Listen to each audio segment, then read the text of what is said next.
Is my mic? Oh, yeah. Hi. Are you ready or you're gonna? Okay.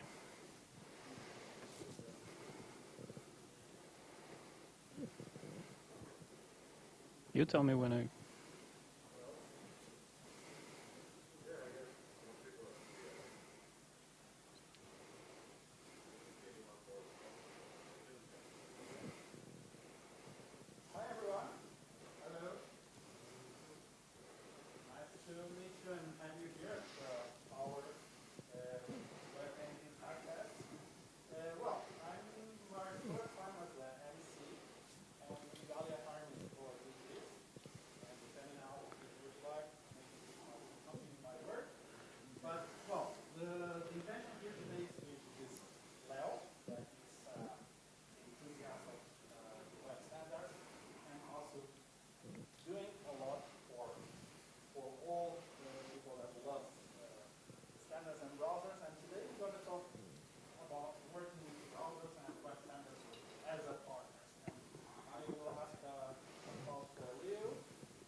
Okay, thank you. All right, I think we can. While you don't have the slides, I just want to mention that you can ask all the questions on the Matrix channel. Oh, thank you. Okay, we got it. Thanks for the kind words and thanks for the warm reception.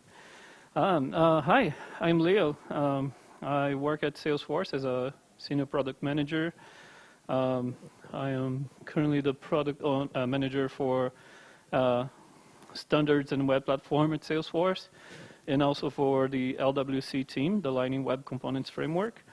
And most of the time when I talk about it, it's always a love letter for the open web.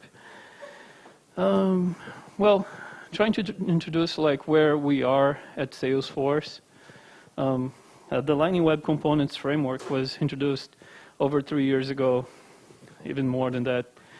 And today at Salesforce, within the platform, we have over 22 million LWC components created. And but why we did that? Mostly because we always like been investing in the web, in the open web, and using open web technologies. So the Lightning Web Components is mostly using standards web components with a little bit of flavor on top. And we know that using web standards, we can take advantage in having like better productivity, and mostly having all the like anyone who does have experience with JavaScript will also like be have an easier time coming in and understanding like how to develop for Salesforce. And it's compatible and it's easy to use, and it's the way we should do things on the web. And because of that, we should always be working with the web platform and never against it, not trying to reinvent any wheel. It's more on embracing it and making sure where we are and how we can contribute. So in this same energy, we want to push the web forward, of course, for our Salesforce customers and the users. But we know when we do this, we also like pushing the web, open web forward. And that's because we do this together. Today, Salesforce has been actively participating in different standards committees and bodies. We have participation in TC39, W3c, WhatWig, and we've been reaching like browser implementers as well. But how we do that and why we do that, this is what I'm gonna try to address here. And this is the summary of all of this. This is the work that we do today on the standards and web platform team, and that 4 different fronts of it, where I'm going to be talking about addressing the browser breaking changes, but also tracking the browser bugs, and testing early for responsible migration as standards become recommendations, and but also at the end, driving Salesforce innovation into the web platform. They're all connected. Let's start with the browser breaking changes. And I'm gonna, all of these, I'm gonna give you examples here of what we have today. What we talk about browser breaking changes. I'm not sure if many of you been aware, recently a new version of Chrome was released following a new change that happened in Wix HTML, where alert, prompt, and confirm in cross-origin iframes, and that caught us like by surprise, which was not ideal. We got like in the same week over 400 cases and issues reported by over 1,000 customers of Salesforce. So how do you actually prevent that from happening, and how do we actually address that when it happens? We had to act quickly and effective, like with a migration plan from LWC, where usages of window alert could be just replaced with one of our components, and having to drive that ahead. Basically, we had a quick change on, like, we had an UI thing, and with that, we also had to do education cross platform, not only our teams, but also our customers who use the Salesforce platform to develop on top of that, and what they could do to also get up to speed with what was happening. The same bug at the same time required us to reach out to Chrome and also the other browser implementers to explain that, hey, this is happening, please don't break us right now. So like we rolled back, we set up a plan, and there's always a contract, like a verbal contract with us to make sure we're responsible enough to address this and give them a deadline of when this is going to happen, to also not hold the web from becoming modern. And similar things happened when we had another change. A specific accessibility feature was released and enabled in Chromium 96, and like basic flows for us, such as tab switching, moved like from just a sub-second to over 6 seconds. That was a huge impact for us. And that's the same time, like where my team, we try to identify who are our experts and we can connect from the other side. In this case, we also had a problem coming in from Chromium on a big impact. And we had a big back and forth with engineers on both sides. I quite don't remember the name, but they both had the same names. The emails, like the email thread was kind of interesting because they had the same name. So I always thought it was the same person, but it worked nice in a way that like we had fixes, and at the same time we provided like testing in-house and using everything that we could do, test and report. And it's working in partnership in a way like to move things forward and not to disable anything. And with that, those are changes that might come in as breaking changes. Sometimes we defend ourselves, such as we are doing this right now for document.domain or the browser version. I should actually have included the Slack version. I remember Mike Taylor, who is here, wrote a very interesting blog post where Slack was only going to be compatible with Firefox version 520 because versions coming in. And but yeah, sometimes we have actual browser bugs, and this is where we also have like a big tracking here. Here I'm only listing like 4 issues that we are aware, but we have a big tracking of list and how we work on that. And I'm listing those here just out of curiosity. These two, the first two here, were issues that we reported like from Salesforce, where we had the CSS parts coming in with like, so we have like part and host that were not working together. We were able to reach out to WebKit. We were able to do that. And that was a time we had only Chromium as the last browser to address it. And I remember like when I was working with Igalia, this one was pointed out, like we just did a partnership with Igalia to get this one fixed. And it looks like a small bug, it looks like a small detail, but that opens like a lot of doors for us to not just simply try workarounds. We don't want to go through workarounds. They're big and they last for long, to the point they get stinky in our code. Same other works here.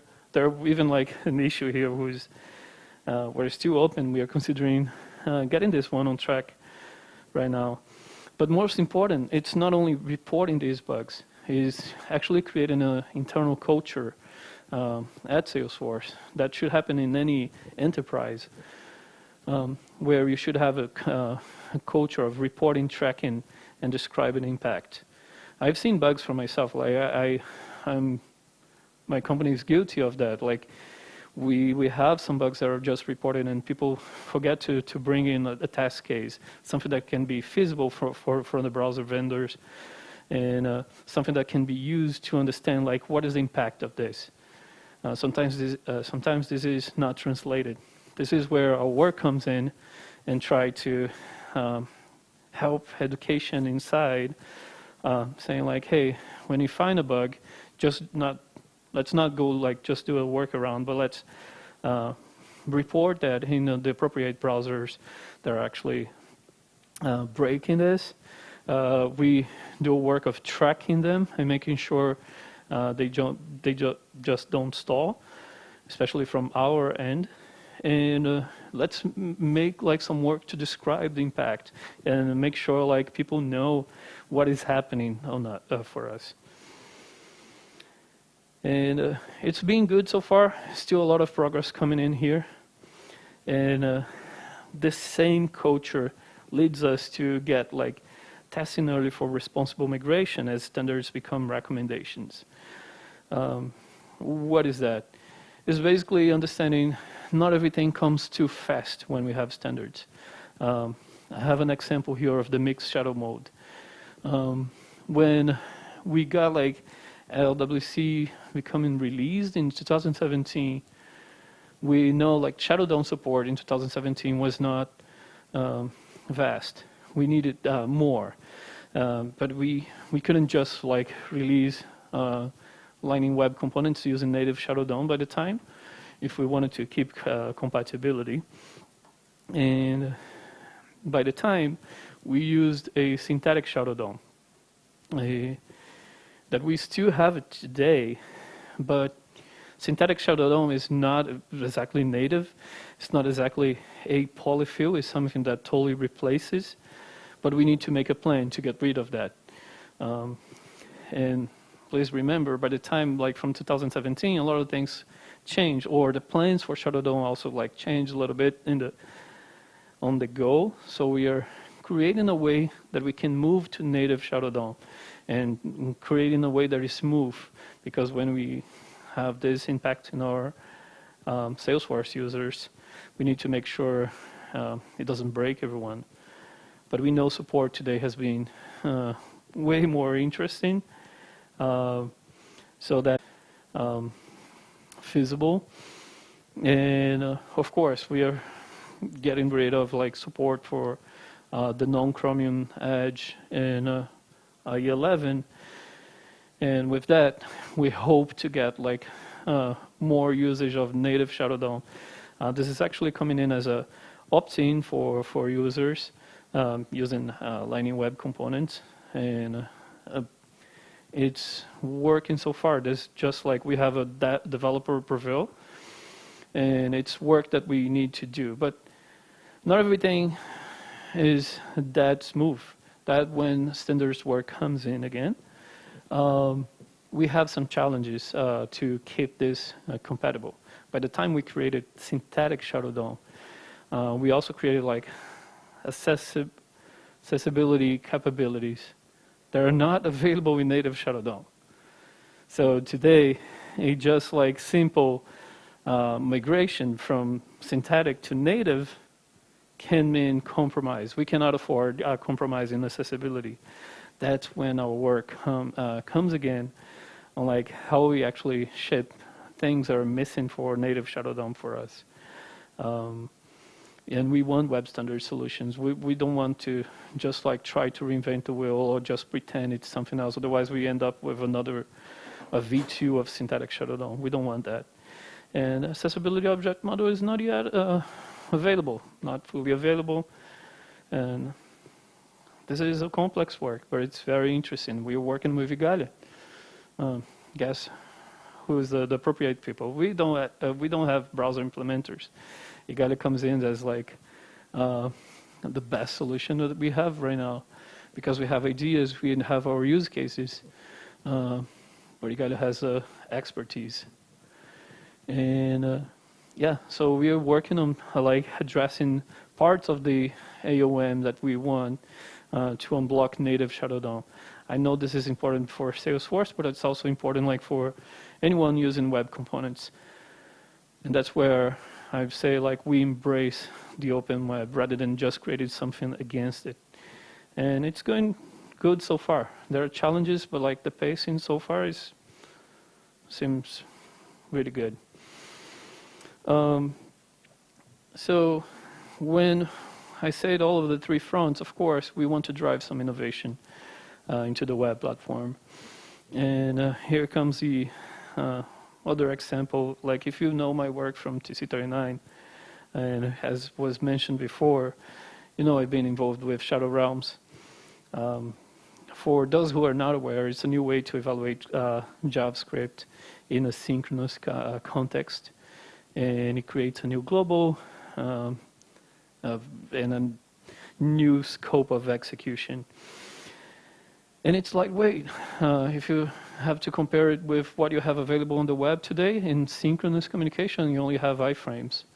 But you cannot, like, we don't need many things from iframes, and there is a lot of things from iframes that are deal breakers for us, such as having like window top and window location.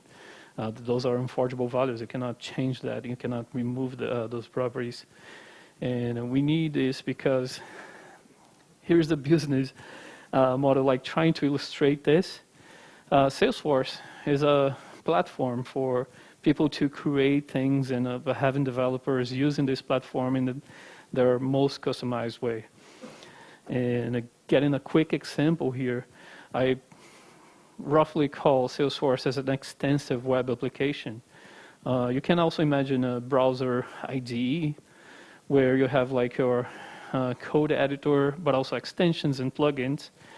And that means it's created by different components from different origins. And to give a better illustration of that, you can have like in your platform, you can have like Salesforce components, but also add that to custom components where like the developer, the user, can create their own components, but they can also import components from our marketplace called the App Exchange, and they can just take advantage on that. And by the time you have everything put together, you need to make sure this platform has still like their compatibility and integrity secured. And when we talk about like we want to create something secure, we also talk about having integrity for all of this, making sure they're not messing up with the global values, with the global built-ins. And everything works in real time. Everything works as like one experience of actually building blocks from web components. But if they are from different origins, even if they are trust origins from Salesforce, we need them to work well. That's why we have from like beyond the Lightning Web components, we also have a Lightning Web security framework that is created in a main brain system. and today it's being used on iframes, but we are already ready to use Shadow Realms. And guess what? We're who we have partnership with to implement this. If you guessed Igalia, you're correct. And it's been a very nice work so far. We have this now implemented in WebKit, and it's available on Safari Technology Preview. There are some ends that we are fixing here and there, such as HTML integration, which is a extensive part, but I think it's close to be done. We have some tracking on Chrome here, but by the time I created these slides, since then, Firefox has been evolving a lot on the implementation of it as well. There is also an implementation currently both on Nano and Node.js on the integration of that. It's been very interesting. Why is it interesting? Because I was betting on this. I have rough tests, early tests, just by using Safari Technology Preview, and just by comparing what we have. I ran some quick tests and also observing all the objects creation. If I was comparing iframes, simple iframes initialization comparing to Shadow Realms initialization with the minimum initialization we do for DOM virtualization, we were getting like speeds up to 13 times faster. But if we run the MainBrains framework on top of it, we were observing 8 times faster. And that's all because of the memory footprint. And in the spirit of pushing the web forward, this is going to become a reality very soon for us. And we're going to be able to get rid of iframes entirely because we finally announced our end of support for A11. I feel so relieved about this.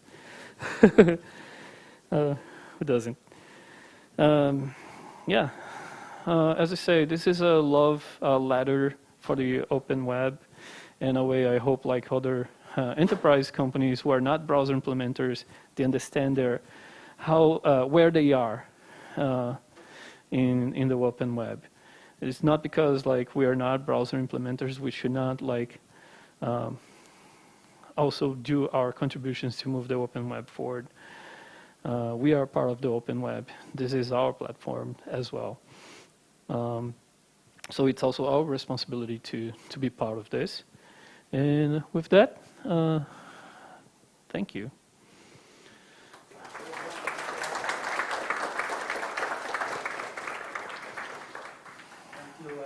Thank you. Amazing presentation. I think I learned a lot of things here. The first one, the culture of preventing and also trying to report all the bugs. Internet Explorer 11 won't be there for much more time. Also, the improvements on performance that you mentioned, and all your work on supporting the standards. I have a few questions, but for people that also has more questions, please use the chat. And the first question I have here is about the no workarounds policy, because standards takes time. Companies have their own times. How do you deal with that? Okay, no workarounds. It's not exactly a policy. It's a goal. So when we have workarounds, we strive our best to make sure they have some deadline, and the deadline is actually going through the standards API. So this is mostly like not trying to reinvent the wheel, but actually being able to observe what is coming in for the web and trying to make sure like we're using polyfills or things that will reflect what the web has. There is always the risk, as like we are early adopters of decorators. It's our responsibility to deal with it today, but it's still like we are betting on something that will come to the web, not trying to reinvent. in our way to adapt, like we did with synthetic shadow DOM, and today we are migrating to it. And we are able to map and identify what are the missing features to let us enable native shadow DOM. We have a clear question from the chat. Shadow realms are great. Yeah, that's true. I agree. Well, they avoid unexpected side effects like global link specification. That said, the current design still allows callable boundaries. Do you think this is still not ideal and that people can somehow escape shadow realm? I don't see exactly how to escape the shadow realms. I think one of the things that was intended when we created shadow realms, we first just referred to the proposal as the realms themselves, where you could actually transfer objects. And I think one of the biggest concerns were actually transferring actual objects across realms. And that's why we have this callable boundary. And the idea, because the objects, they also they have identity for the realm they are created.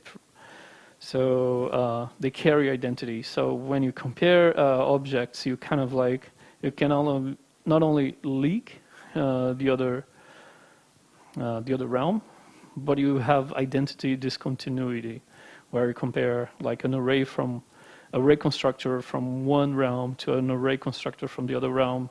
You can do this with an iframe. You see they're not equal. And this may cause issues that we have today with iframes, and that was the limiting that we had. I don't say it's not ideal, because the callable boundary today is good enough for us to have our membrane system, and we already see a big difference in the memory footprint comparing to iframes. But I believe we can have extensions to it that will make it even better. There are discussions on serialized structuring, which I think are interesting. We have things we would love to experiment with transferring shared array buffers, because I think it makes no sense today if you have a shadow realm but you cannot transfer a shared array buffer. This is a discussion ongoing at CC39. And as soon as you have that, you can use the shared array buffer to actually do the communication by that. It's very low level, but you can use it. And it's still the same heap, it's the same process. Some of the risks are mitigated here and there. There's a lot of things we can improve, but it's sufficient enough to have the whole membranes framework. We already have it tested and running. We just need it to be now available. I guess this also answers the second part of the question. That was what does this mean what the security guarantees need to develop it? Yeah. There is always a question on why we need shadow realms and how we actually use it, but there is also the questions on security and many other aspects of it. From this point, I think this proposal was battle tested. It was one of the longest proposals to be on stage 2 at TC39. If I'm not wrong, I think shadow realms advanced to stage 3 only after 7 years being discussed, and most of those years very active, and a lot of things being addressed here and there. More questions from the chat? Any questions from here? Okay.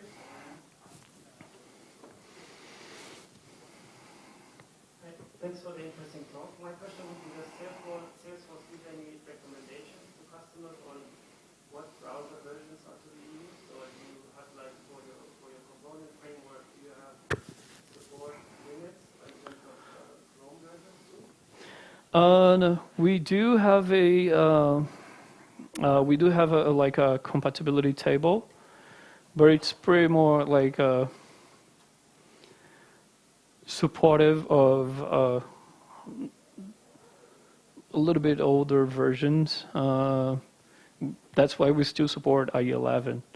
It's kind of like at the same time, like we provide the support, same time driving with browsers that are so old, such as IE11, gives in a burden.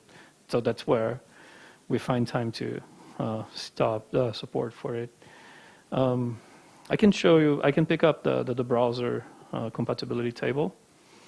And I'm not sure if I can do this in parallel, because yes, thank you. Any more questions around here? We have any in the chat.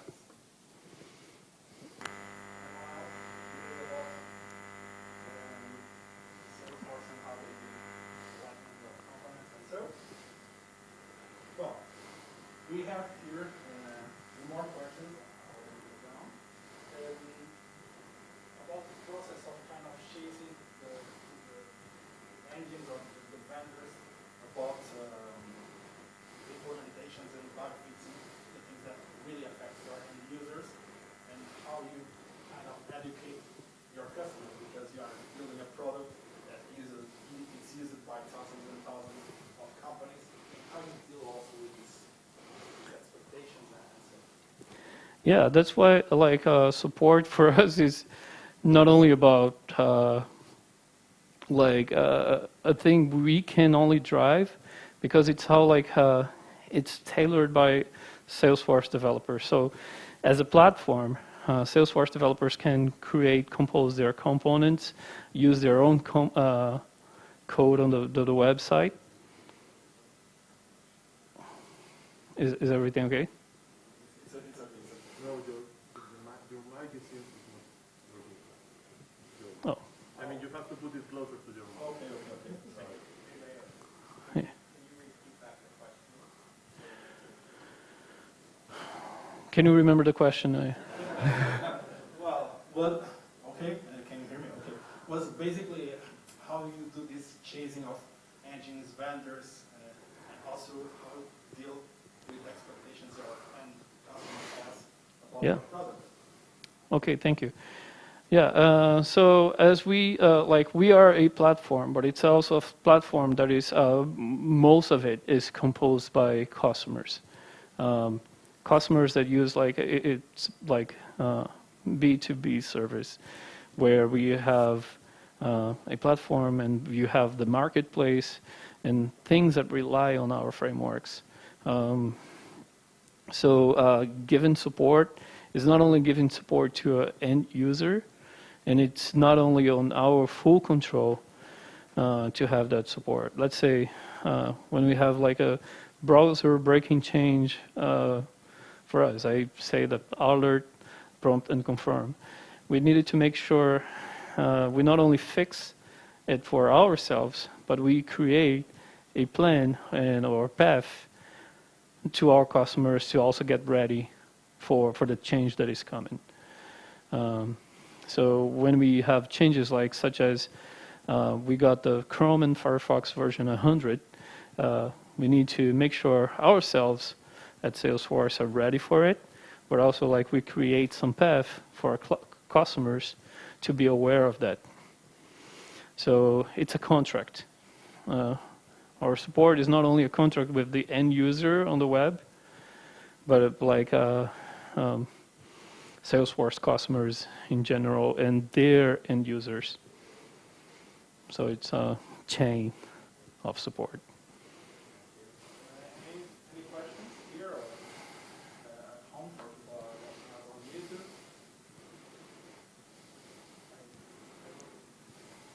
Okay.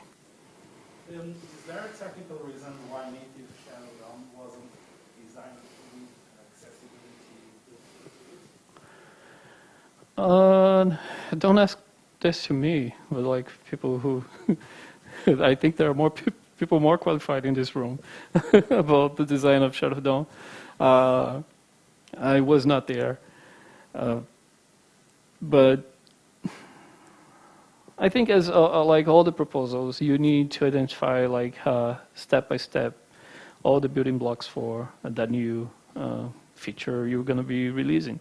This is happening with Shadow Realms. There's a lot of things we want to expand already, but we need something that works to make it real for the web. Shadow DOM is a kind of like a new concept for the web. It's very interesting, but there's a lot of stuff related to it.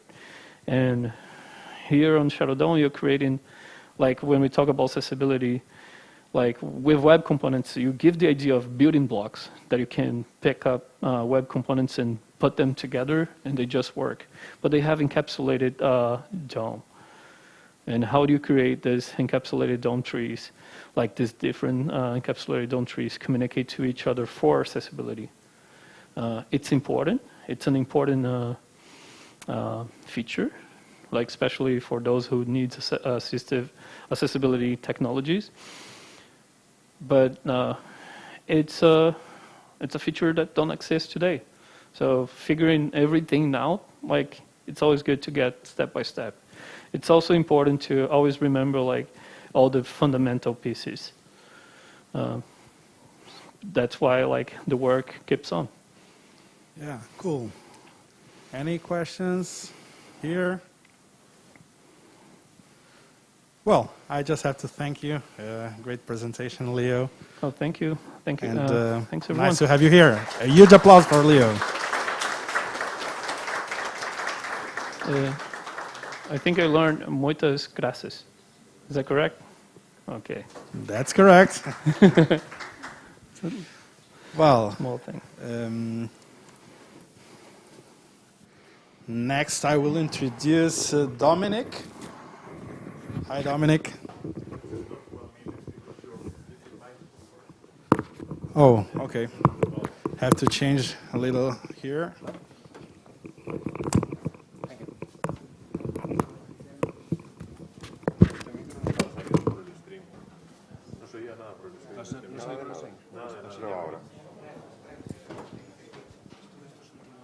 No se escucha nada desde Mir con el stream. Estuve ahora mismo, Sí, en ahora. los últimos segundos a poner una ¿Sí? escuchado, pero se llama bajito que pero se escuchaba. Pero se escucha por el otro lado, ¿no? Además que no puedo hablar, sí. Ah, ok, más fácil. Pero si no, ponte uno de esos. Ok, pero como era solo para 30 segundos. Pruébalo ahora. El que tenía Leo se escuchaba. Yo no estoy conectado ahora. Sí, yo lo estuve haciendo una prueba. Y se oía Rómulo la última que dijo. Claro, es que creo que el tema era que poder acercar un poquito más, porque estaba hablando desde aquí y no se pillaba bien. No. You need to test this one.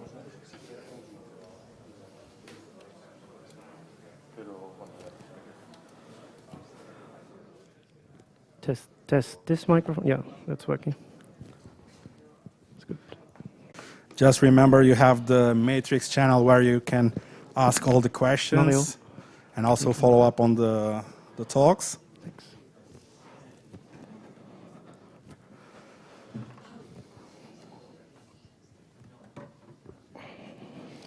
And yeah, the next speaker that I will introduce today, it's Dominic. He will talk about colors and color V1 vector fonts in Chrome and about open source. And I want to ask a huge applause for him.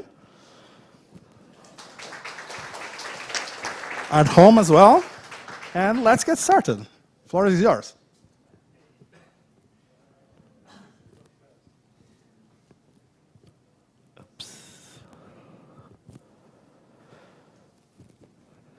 Okay, hello and welcome to my talk on Color V1 in Chromium and open source software.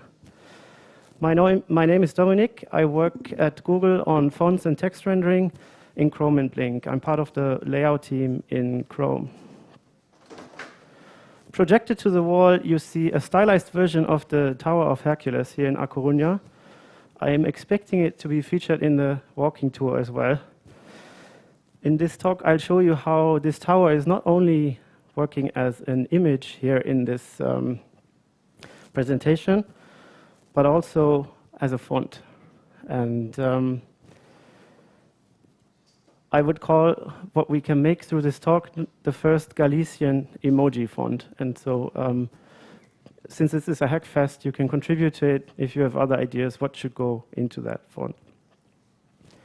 First, to explain, Color V1 is a vector color font format that we've developed as a collaboration between the Blink team and the Google Fonts team and others at Microsoft, and Berat Esfabot contributed to it.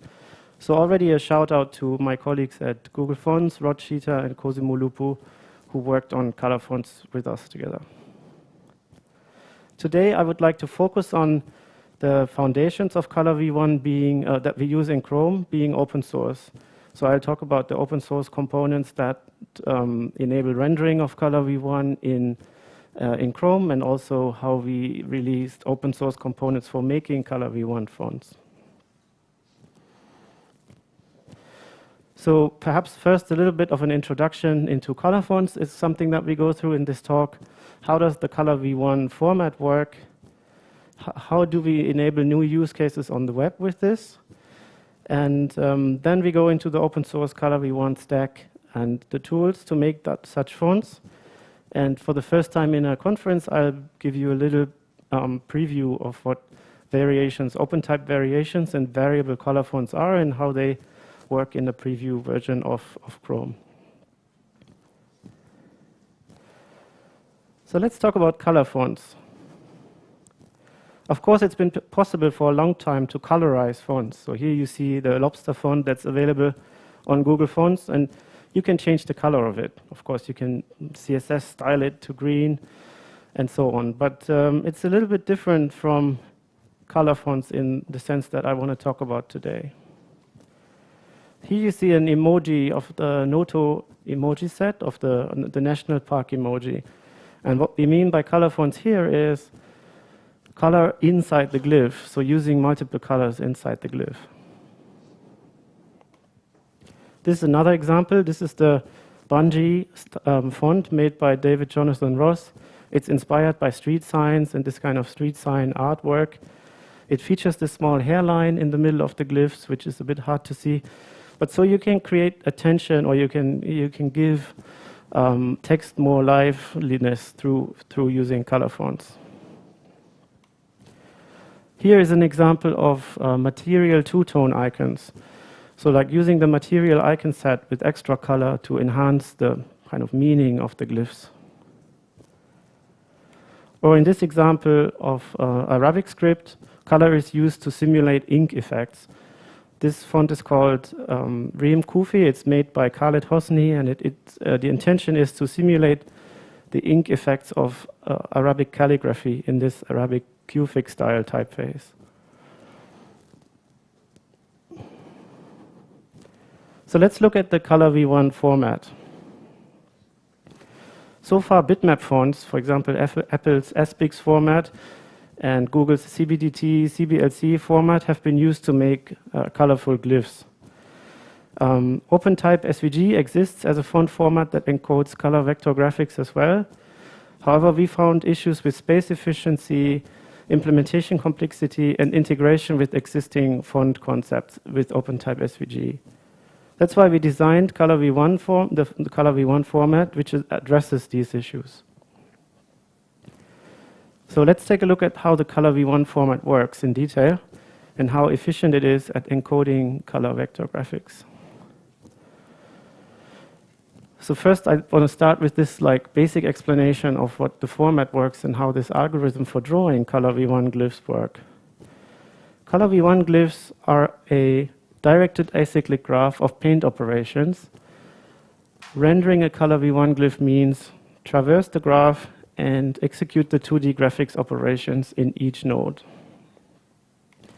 I'm going to walk through an example. So in Color V1 fonts, we have this graph of paint operations for each glyph. And here we have an example of paint rotate operations combined with the paint glyph operations, and a paint radial gradient or a paint color glyph operation. So this is the graph as it can be in the font. So it can actually take only one pass. So here I made these two at the bottom just to show what you can place there as variations. So walking through the graph, first we rotate the drawing canvas, then we apply the paint glyph operation, And then we apply the paint radial gradient operation, which kind of fills this glyph. And so we end up with this gradient-filled star shape on the right side. Now, if we change the graph a little bit, and at the bottom, instead of the paint radial gradient operation, we put a paint color glyph operation, we can fill the star shape with the content of another glyph in the font. So it's like a way to reuse something inside the font. You can make one glyph that's like an encapsulation of something that you need for other glyphs, and then you can use it in multiple places. Here's like a slide that's too full of text, but just to give you an idea of what are the possible operations. And I just want to highlight a few things. You see those in the third section there, you see paint solid, paint linear gradient, paint radial gradient, paint sweep gradient. These are all the ways to bring color and to bring different kinds of filling operations to the glyphs. Then at the bottom you see more like geometric transformations like paint transform, translate, scale, and so on. So these are operations for rescaling and moving things around inside the drawing space of the glyph. Another thing that's important here is that for each of the drawing operations you have on the left side, there's a variable counterpart of it. That means this is intended to integrate color v1 fonts with variable fonts. Variable fonts that allow the user of the font to apply parameters to it so that the representation of the glyphs changes. And we'll see a bit more on that later. I mentioned that color v1 allows you to reuse shapes. And this is really important, for example, for emoji font, where a lot of variations exist on the same glyph. And that is one of the ways we arrive at good space efficiency and good compression with this font format. So here with this cat emoji or this ninja emoji, you see that most of the shapes are the same and can be reused across these glyphs. Here in this crystal ball emoji, it's similar, like the star shapes here can be reused and don't need to be re-encoded to save space. So what kind of new web use cases can we do with Color v1, and what kind of problems does it solve on the web? First of all, I think the most important problem for fonts on the web is size, especially with large bitmap fonts, or like with what large graphics fonts or visual fonts. And comparing the Noto emoji set, we managed to bring it down from 9 megabyte for the Noto color emoji bitmap font to about 1.85 megabyte for Noto to represent the same glyph set. At the same time, the rendering fidelity is actually higher because we're not scaling from bitmap fonts anymore up and down, but we're actually doing a vector rasterization.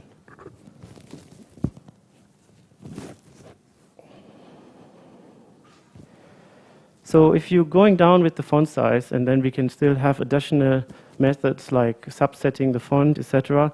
If you can bring down the font size, then it becomes possible to actually use a font natively for emoji on the web. So if you look at this like screenshot from WhatsApp here, then you see that what happens with WhatsApp on the web is actually that emoji are replaced with inline images, and that complicates your whole text handling. So you can't easily copy and paste because then the images would be in it, so there has to be interception of that and so on. So what we want to achieve with Color v1 is less usage of image replacement and just like using a font for the purpose, so that all this extra handling of cut and paste operations and so on doesn't have to be done anymore. And generally, perhaps Color v1 allowing you to do more interesting things with text for headlines and like graphical elements of your page. So let's look at this kind of open source aspects of the whole Color v1 standardization and also tooling development. First, in terms of the open source components used in Chrome, let's look at the rasterization side and then we're going to take a look at the font creation side and what open source tools exist for that. Color V1 is available in Chrome since Chrome milestone 98. We released a blog post on this if you're interested in taking a closer look.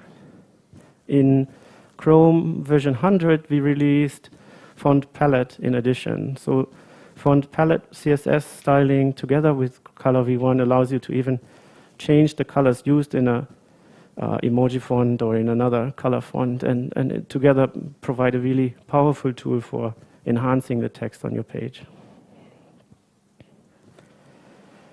So Color V1 is a new format, and we can't expect system rasterizers like Direct Write or Core Graphics or Core Text on important platforms to support it yet. So what do we do to ship it nevertheless across all platforms?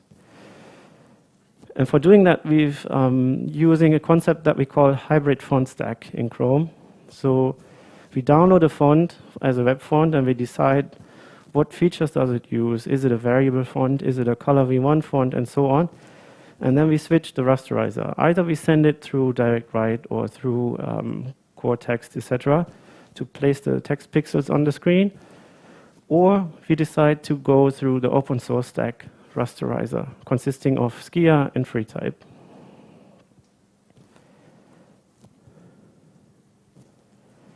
So in the open source foundations for Color V1 in Chrome, we have Chrome's font stack on like the Blink font stack that kind of controls the operation of dependencies that we're using, which is the Skia graphics library, which traverses the Color V1 glyph graph and executes the drawing operations that I was showing in this example of the star-shaped glyph, and the FreeType library, which understands the binary of the font size, or actually understands the font binary and can give us all this very compactly encoded information in a format through an API that we can then use in Skia for drawing these glyphs.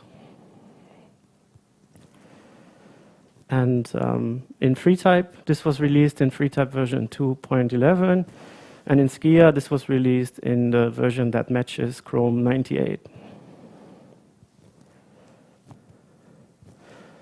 So this is the rasterization side of things. But of course, when you introduce a new font format, it's a bit of a chicken and egg problem. Like, what do you test with? You can try to implement it just against the specification, but you want a test font to work with and actually bring something on the screen. So we needed the tools to create these fonts at the same time. So we have a similar open source stack for making these Color V1 fonts. And that consists of Nano Emoji, font tools, and Pico SVG. I'm going to go into details of what these actually are. Nano Emoji takes a set of SVG source images, other meta information such as the intended font name, and outputs a font. This is usually a Color V1 font, but we developed Nano Emoji so that it can output OpenType SVG fonts as well. And it can use different glyph formats, such as the TrueType glyph format or CFF2 contours. We also made Nano Emoji with the intention to being able to comparing OpenType SVG or bitmap formats against Color V1 in terms of size and performance. Nano Emoji uses font tools to converting from and to the binary font representation and encoding the font info, encoding the color font info into the actual font binary. It uses Pico SVG for flattening and preparing the SVG source images and turning them into Color V1 glyphs. So in terms of what do you need to do for going from SVG into Color V1? Designers tend to use tools that give you SVGs that are quite complex. For example, in a single file, you'll find duplicate, invisible or effectively invisible shapes, degenerate gradients, verbose encoding, or unwanted metadata or references that point backwards and forwards and so on. So these in a raw form don't lend themselves well to sending them through the pipeline we use for building Color V1 fonts. So that's why we developed Pico SVG to kind of canonicalize and simplify the SVGs before turning them into Color V1 font. So the SVGs that Pico SVG generates have exactly one definition, only groups and paths, only absolute coordinates, and the clip paths in an SVG are pre-applied, and strokes are converted into paths. And then in the second stage, Nano Emoji with these prepared SVGs puts it together and generates all these paint operations that were listed on this previous slide and outputs that into an open type font. So I want to give you a quick demo of Nano Emoji in action.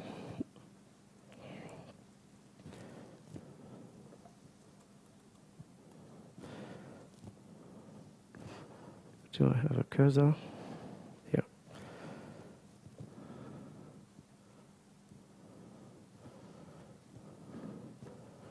Where is the other screen?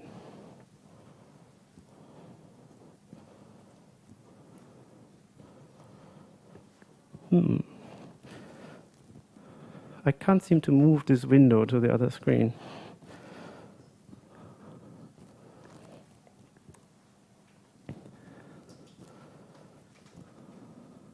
Now it works. Okay, here we go.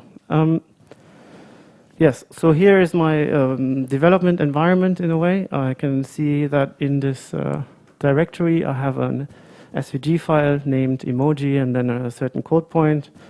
And then I can run Nano Emoji, which now converts this whole thing into a font. And so this SVG file was the tower that I was talking about before. And so when I load this into the browser, I can now type the emoji for this rotating warning light. And then you see the Tower of Hercules there.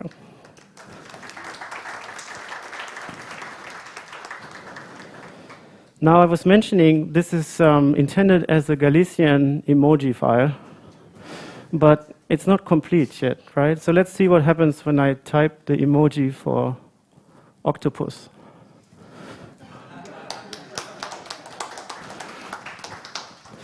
Okay, so yeah, so this works as a color font in the browser. It also scales, so you can reduce and enlarge the font size. And it scales without kind of bitmap scaling artifacts. Okay, let's see how I come back to my presentation from here.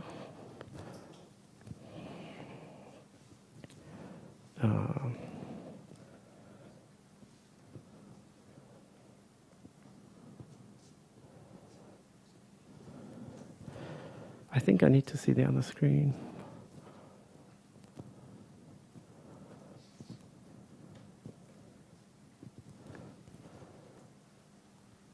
Let me do this again.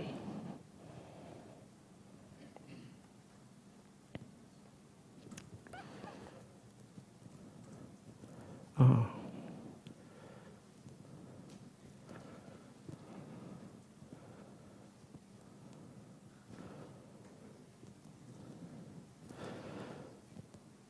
Okay. Right. So this was the Nano Emoji demo. Similarly, there is this there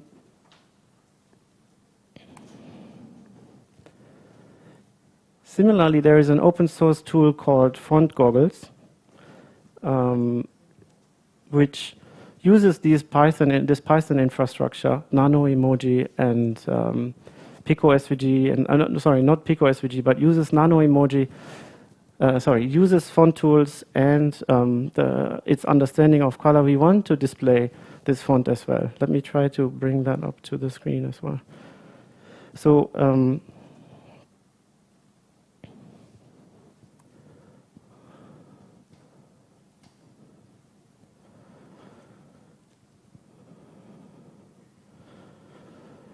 here's font tools, and I can go and open the font that I just built. And so if I use again this warning light emoji, then you see that it shows in font goggles as well, and here you see the scaling as well. So font goggles is a font preview tool, and it's an alternative implementation of Color V1 that exists in open source. Okay.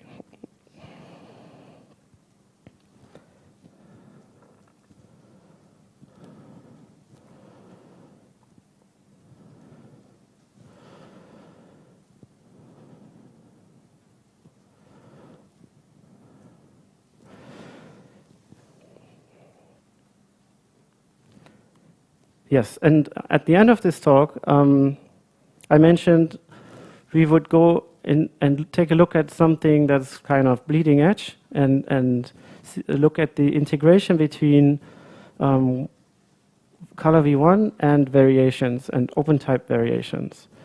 So I mentioned at the beginning of the slide, all the Color V1 operations have variable counterparts. So you can make a font that is somewhat dynamic, and you can apply variations to it and change its appearance without changing the font binary.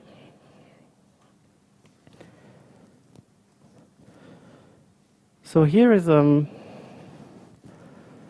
demo of the Bungie font, and I made a special kind of version of it that uses Color V1 gradients. And to convince you that this is actually a font, I can type something here. And then if I use this slider, you can see that this gradient actually shifts. So it's the same font binary, it's just applying different CSS, which then is applied to this variable font to change the appearance of it. And you can think about many applications of this for creating variable emoji fonts, or to create fonts that animate things even, and so on. Here's another example of this with these glyphs don't particularly mean anything. These were more intended as test glyphs, and you can see that I can move the color stops, and so you can see how the gradients change, and I can, for example, move the appearance here so that the radial gradients change, or here the x2 coordinate of linear gradients so that the orientation of the gradients changes. So all of this is variable. This is a preview, not yet released in Canary or anything. It's just something that we're working on at the moment for the next iteration of Color V1. Okay. And then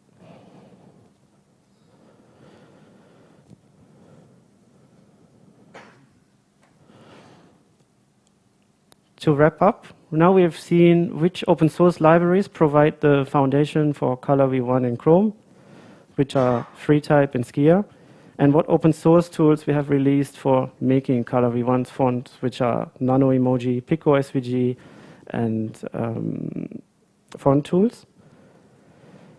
In Chrome 62, we released variable fonts, and now that was presented in the Hackfest, Web Engines Hackfest in 2018. So I'm happy to be here today to present variable Color V1 in 2022.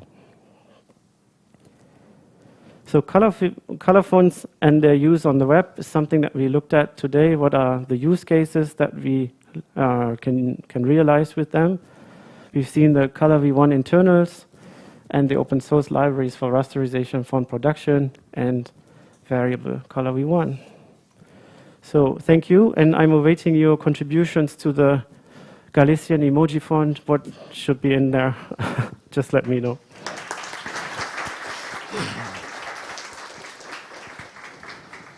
Excellent talk, Dominic. I want an emoji for myself. Yeah. We learn a lot of things here, and the first one, I want the emoji again. And also, because I didn't adjust the microphone as supposed to do in the past talk. I lost my karaoke skills since the pandemic. Now I think you can hear me, yeah? At home? Looks like it, yes.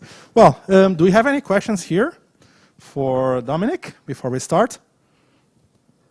Let's see at home if they have some questions. Someone is writing. He's not writing anymore. Well, the first question I have here, it's about CSS. How this could work and would work with CSS and so. So generally, to use a Color V1 font, you don't need to do anything except specifying this is my font face URL. So if a browser supports it, then you would get this kind of enhancement that the font shows in color. Now, there are some things that are interesting when talking about the interaction between these fonts and CSS. So one thing is, how do you feature detect, or how do you make your CSS that your page looks one way if the user agent supports Color V1 and another way if it doesn't? So one way is just to say, I'm listing my Color V1 font first in the source line, and if the browser understands it, it uses this one, otherwise it falls back to the next one. But we're also working on feature detection for Color V1 so that you can use an add supports rule to say, in this case, when the browser supports Color V1, I can use this style, and otherwise I use a different style. The other thing in terms of CSS interaction is font palette. So color, like the source colors or the actual colors that you use in a test or in a font like this, they are in a separate table called the cpal table, so the palette table. So if color is used in a glyph, it's usually just an index that points into the cpal table. And font palette in CSS allows you to change what's in the palette, and then you can recolorize your emoji font. That's great. You mentioned browser compatibility. How it goes with the Color V1? Because yes, so at the moment, Chrome is the only browser releasing it. There is a way of using Skia with WebAssembly to display Color V1 in other browsers as well. I would say at the moment, perhaps because OpenType SVG is supported in Safari, it's an option to use OpenType SVG as an alternative or fallback. Generally, the graphical capabilities are similar. And so, yeah, we're hoping for more support. I think we've received some positive signals. Microsoft is releasing this in Edge as well, or it is actually released in Edge as well. So it's not only Chrome that supports it. And we've received some positive signals from Mozilla on this format, and we're hoping for support there in the future. Oh, I have here some things on the chat as well. Curiosity in what happens where this works with the text-to-speech.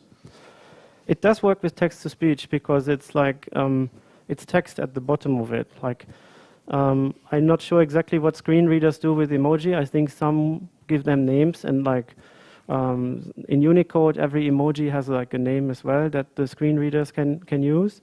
So otherwise, copy and pasting it into a different, like in a text editor that doesn't use fonts and just like uses text only, it would copy as text, and so screen readers can read it if it's written text. Okay, we have more questions on. It is possible to combine variable fonts with Web Animations API?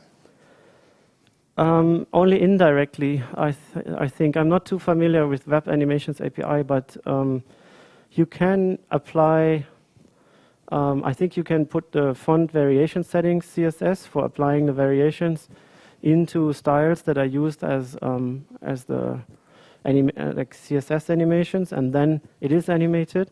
However, there are some performance issues when you animate text. It also causes relayouts, so it's not the most efficient way to do animations, or it can get a bit heavy on the page. I hope that answers the question. Yes. Well, we have more questions. Did you find rasterization performance problems for complex fonts?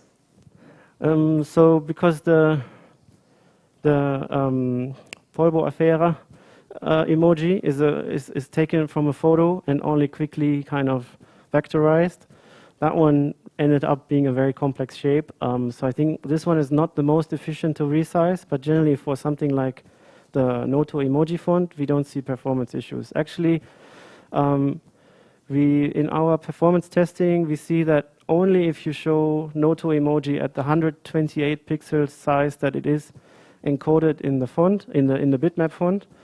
The bitmap decoding is a little bit faster, but if scaling is added, then the vector glyphs draw faster than the bitmap glyphs.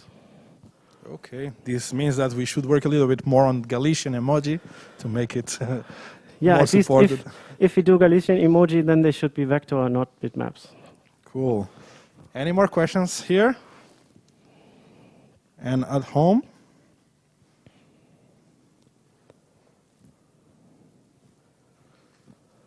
Oh, we have one question there. I'm not sure if I... No. Yes. You mentioned that you're using Skia for print type. I understand Skia is only for the rasterization part. Is it... I'm going there.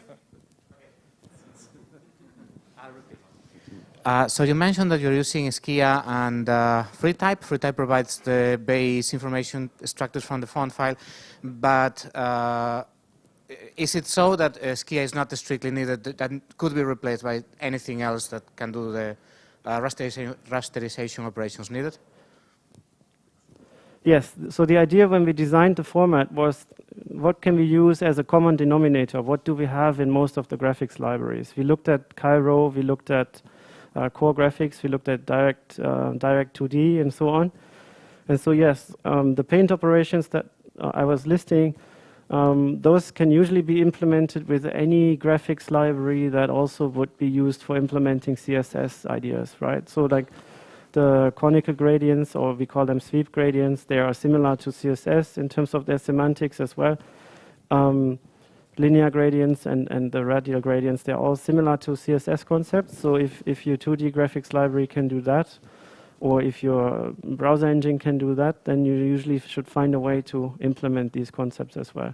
And secondly, like the font goggles, font viewing tool that I was showing, this one experimentally has 4 different backends. So it has a Cairo backend already, and it has a Skia backend, and it has a core graphics backend. So there it's kind of experimentally shown that this works.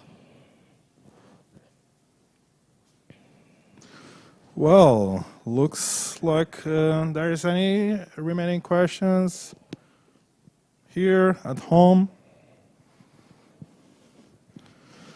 Cool. Looks like we started with Leo talking about all the improvements on the web standards. We also, after with Dominic, about making also the web more beautiful, and has a place for Galician emoji, and I'm waiting for my emoji as well.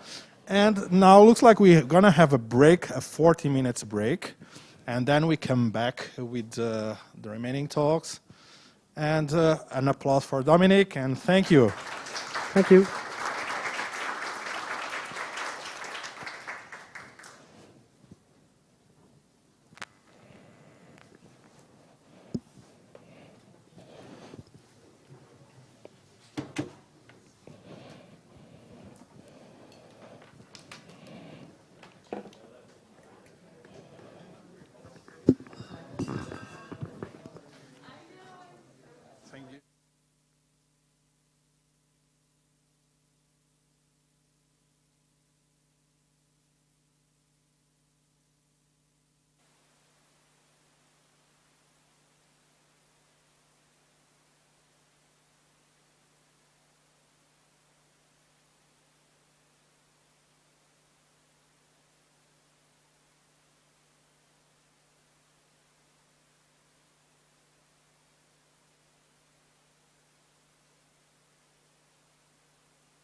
can probably use this.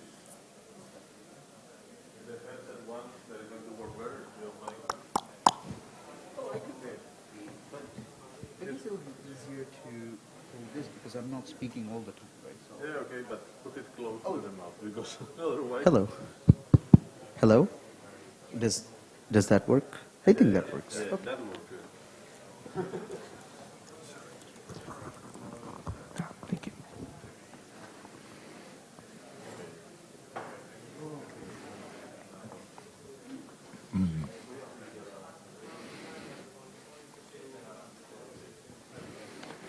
So if you want to, two facts, you can say, oh, that's already mic'd. It's not going to be a secret now.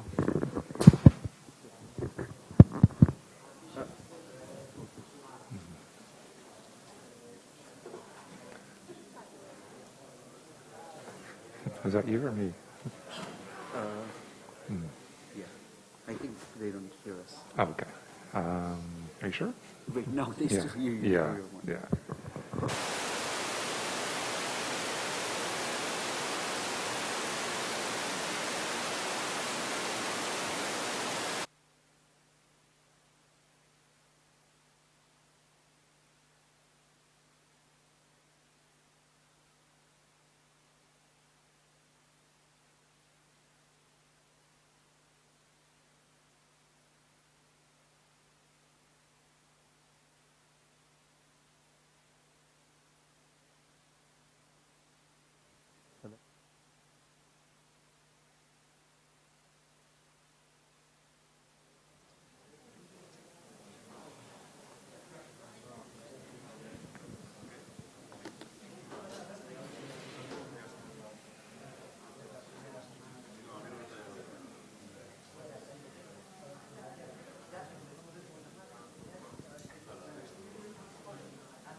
Okay.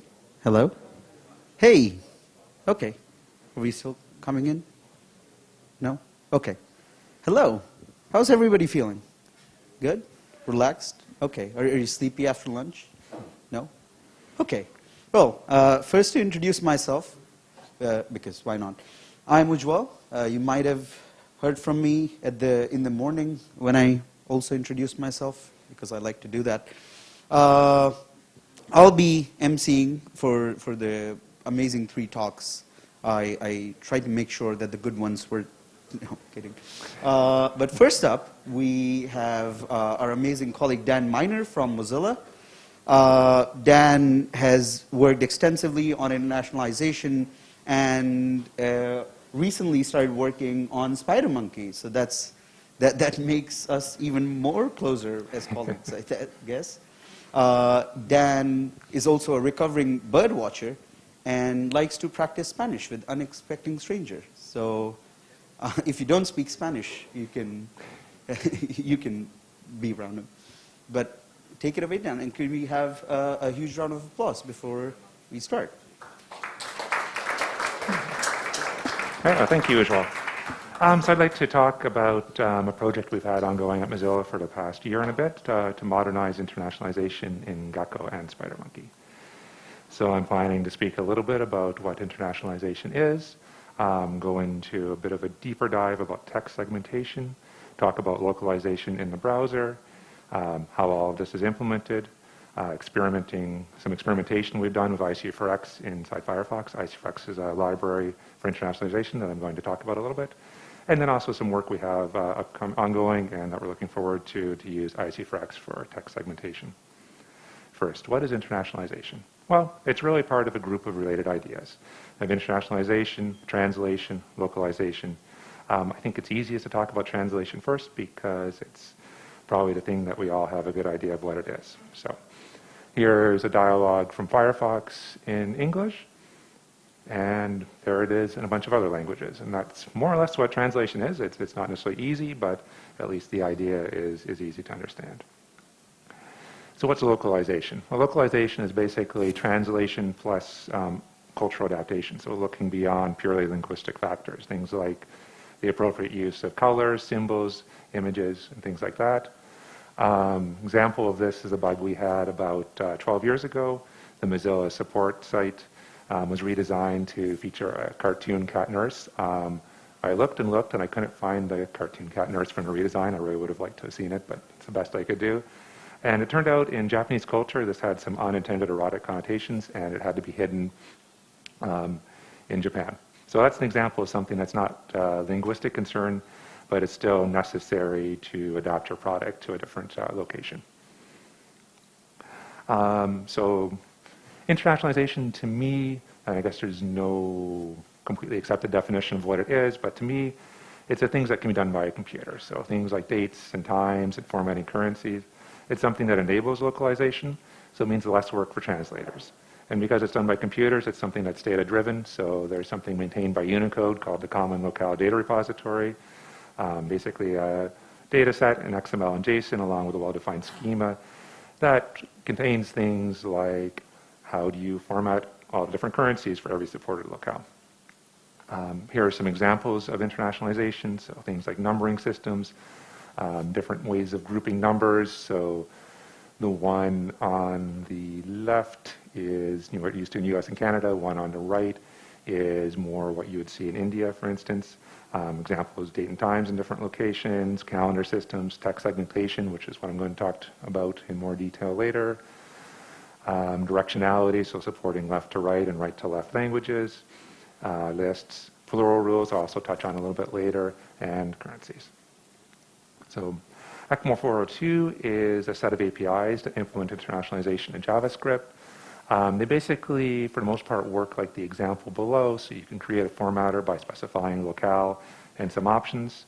And then the formatter provides a format method that will actually do the work. So in the first example, creating a formatter for Germany for currency.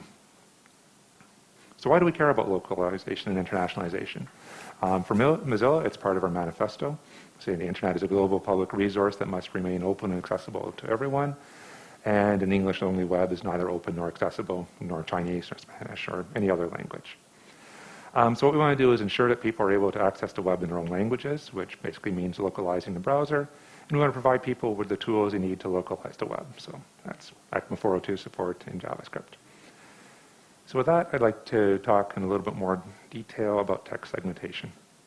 So that's the process of chunking text into meaningful units. It can be done in character boundaries or in word boundaries, for example, when you're jumping from one word to another inside your text editor, or in line boundaries, so that would be things like laying out text inside a column. So first example is grapheme breaking, and to understand this, you need to understand the difference between a code point and a grapheme. So graphemes are essentially what is rendered to the screen. So we have here a thumbs up sign on code points and code characters, but there's not always a one-to-one mapping from code points to graphemes. So in this case, the thumbs up sign is actually a thumbs up sign plus a skin tone modifier. And beyond emoji, there's also use cases for this in languages that add diacriticals to fonts. So what does this look like? Basically, if it's segmented according to graphemes, your thumbs up stays together. And if you just sort of naively split up the string into an array, you end up with separate characters for the thumbs up and the modifier. Moving on to word breaking, more or less what it sounds like, breaking on word boundaries. The complexity of this really depends upon the language, so it's a lot easier when there's spaces between words and definitely more complicated for Asian languages. Here's an example from Spanish, es tan corto el amor y es tan largo el oído. And that gets segmented more or less the way you would expect, and it probably could be done by anyone who's familiar with the European language without having to know Spanish. Here's an example of Japanese, so this is a haiku by Basho. I can't read or speak Japanese, so I'm just going to let the computer do the work. And there you can see that the word boundaries aren't necessarily where you'd expect if you don't know Japanese, and it becomes a more complicated problem. So, and talk a little bit about Into Segmenter. It's a stage 4 proposal for ECMA 402. It's already been implemented in Chromium and Safari. And the general use case is implementing text editors in JavaScript. Current proposal is for Grapheme word and sentence breaking, but not line breaking, basically because to do line breaking properly, you need to have more information than just the break locations. An example of how Into Segmenter works: create a segmenter with a locale and options, much like the number format example I gave earlier. Use it to get an iterator for strings, so this is that same haiku by Basho. Then you can use that for segmentation, and results look like that, which is what I used to make that slide. To back up a little bit, I'd like to talk about localization in the browser. So ECMA 402 allows developers to use JavaScript to localize the web, but the browser is also a product that needs to be localized. So we ship 133 locales in Firefox when I checked last week. And how we do that is something called Project Fluent. So the sort of catchphrase for it is a localization system for natural sounding translations. What that really means is developers can write things in English, and translators can still produce something that's appropriate for languages, even if it has grammatical features that aren't present in English. From a developer point of view, basically defining strings in English in text files, and then inside Firefox, the translations can be declared declaratively through the DOM using attributes or programmatically through a JavaScript API. For translators, we have a web app called Pontoons. So most of our translations, I believe, are still done by volunteers, and they're not necessarily technically inclined people, so we want to make this as simple as possible. This is how it looks if you're trying to translate string fluent. So the UI presents the English source text and allows the editor to create the target text. What I wanted to point out here, though, is this is a translation in Lithuanian, and Lithuanian has more plural categories than in English. So this is an example of how Fluent enables a grammatical feature in the target language that isn't present in the source language. And the other thing you can see from that example, or maybe I went too quick, but hopefully, is that Fluent also localizes numbers and dates. So there's built-in functions to handle this, and these two are based upon ECMA 402 APIs. So how is all of this implemented? Short answer is ICU for C. It's international components for Unicode for C. There's also an ICU for J for Java, and an ICU for X I'm going to talk about a bit more later. Essentially, it's enormous C and C++ library, developed by IBM. It's first released in 1999, and it's used pretty much everywhere. So it's what we use at Mozilla for SpiderMonkey and Gecko, also in Chromium, WebKit, OS X, Linux, a bunch of other places. It provides a lot of functionality, but it's also monolithic. So it's very hard to remove code or data that you don't want to use. It ends up being a large dependency for browsers, at least ones that don't ship for the operating system. There's also an API mismatch with ECMA 402. So there's lots of work to set up calls, to handle options, and to convert results. So yes, I said we use IC for C inside Firefox. We actually, effectively, at the beginning of last year, had 3 different implementations. We had one in SpiderMonkey, one in Fluent, and one in Gecko. And that meant a lot of IC4C calls scattered throughout the code base. Lots of code duplication. And then there's no guarantee of consistent results between SpiderMonkey and Gecko. So it would be possible that we'd be using different different options to format numbers and dates between SpiderMonkey and Fluent, which isn't great. So what we ended up doing to solve this is we moved all of our ICU calls to a single library that's usable from both SpiderMonkey and Gecko. This is important because SpiderMonkey is still shipped as a separate embeddable engine. We developed interfaces based upon ECMA 402 to hide some of this complexity from developers, get rid of a lot of duplicated code, and make sure we're doing things consistently. While we were doing this, we largely used existing SpiderMonkey code just because it was extremely well tested thanks to Test 262. So our results basically got rid of a lot of duplicated code, had almost no regressions while we were doing it, and we've enabled developers inside Firefox to potentially use the full set of ECMA 402 APIs to localize the browser. But it also means we can easily experiment with other internationalization libraries. So what other internationalization libraries? Well, the one we're interested in is called IC4X. IC4X project's a re-implementation of IC4C, but purposely designed around the needs of the web. It's smaller and faster. A lot of time has been spent to make sure that data is easily separable and not monolithic. And the APIs are much more closely based upon ECMA 402. Initial implementations in Rust with support for other languages through an FFI. And it's been under development mostly by Google and Mozilla since 2020, and 1.0 release is planned for the end of this month. About a year ago, we ran some experiments with Icrex inside Firefox, or inside SpiderMonkey. We chose 4 APIs, number format and date format, because those are probably the 2 most significant use cases, and plurals and locale, because at that time the implementations inside Icrex were the most complete. And we looked at performance, memory use, and correctness. So here's an example of our results. So for date-time format, we ended up with something that was significantly faster and was also using quite a bit less memory. So that was very, very promising for us. We also ran correctness tests using test 262, but just for locale and plural rules, because at the time we were doing the experiments, the implementations of number format and date-time format weren't really complete enough in terms of the options they supported for the results to be meaningful. And we ended up with only a handful of failures, mostly around locale canonicalization, which is a little painful for me because that was what I implemented. But locale canonicalization is basically edge cases on top of edge cases to handle things like what regions emerged from the breakup of the Soviet Union and things like that. So it's part of the standards and needs to be done right, but it is kind of an edge case thing. We did see a few unexpected results. So when we were working with number format, the memory use was substantially worse when we were using Icrex. When we dug into that a bit, we saw that what was actually happening is that because the Icrex objects were smaller, they were being garbage collected less frequently, and this was a side effect of our integration with SpiderMonkey. We had to estimate the size of the objects, and that changed that affected the behavior of the garbage collector. So it wasn't a problem with Icrex, but it does sort of demonstrate how you have to be careful running these kinds of benchmarks. But overall, performance and memory use are much better with Icrex, but we need to be a bit cautious of those results just because of the incomplete implementations of date-time format and number format at the time, and the integration itself was a little bit hacky.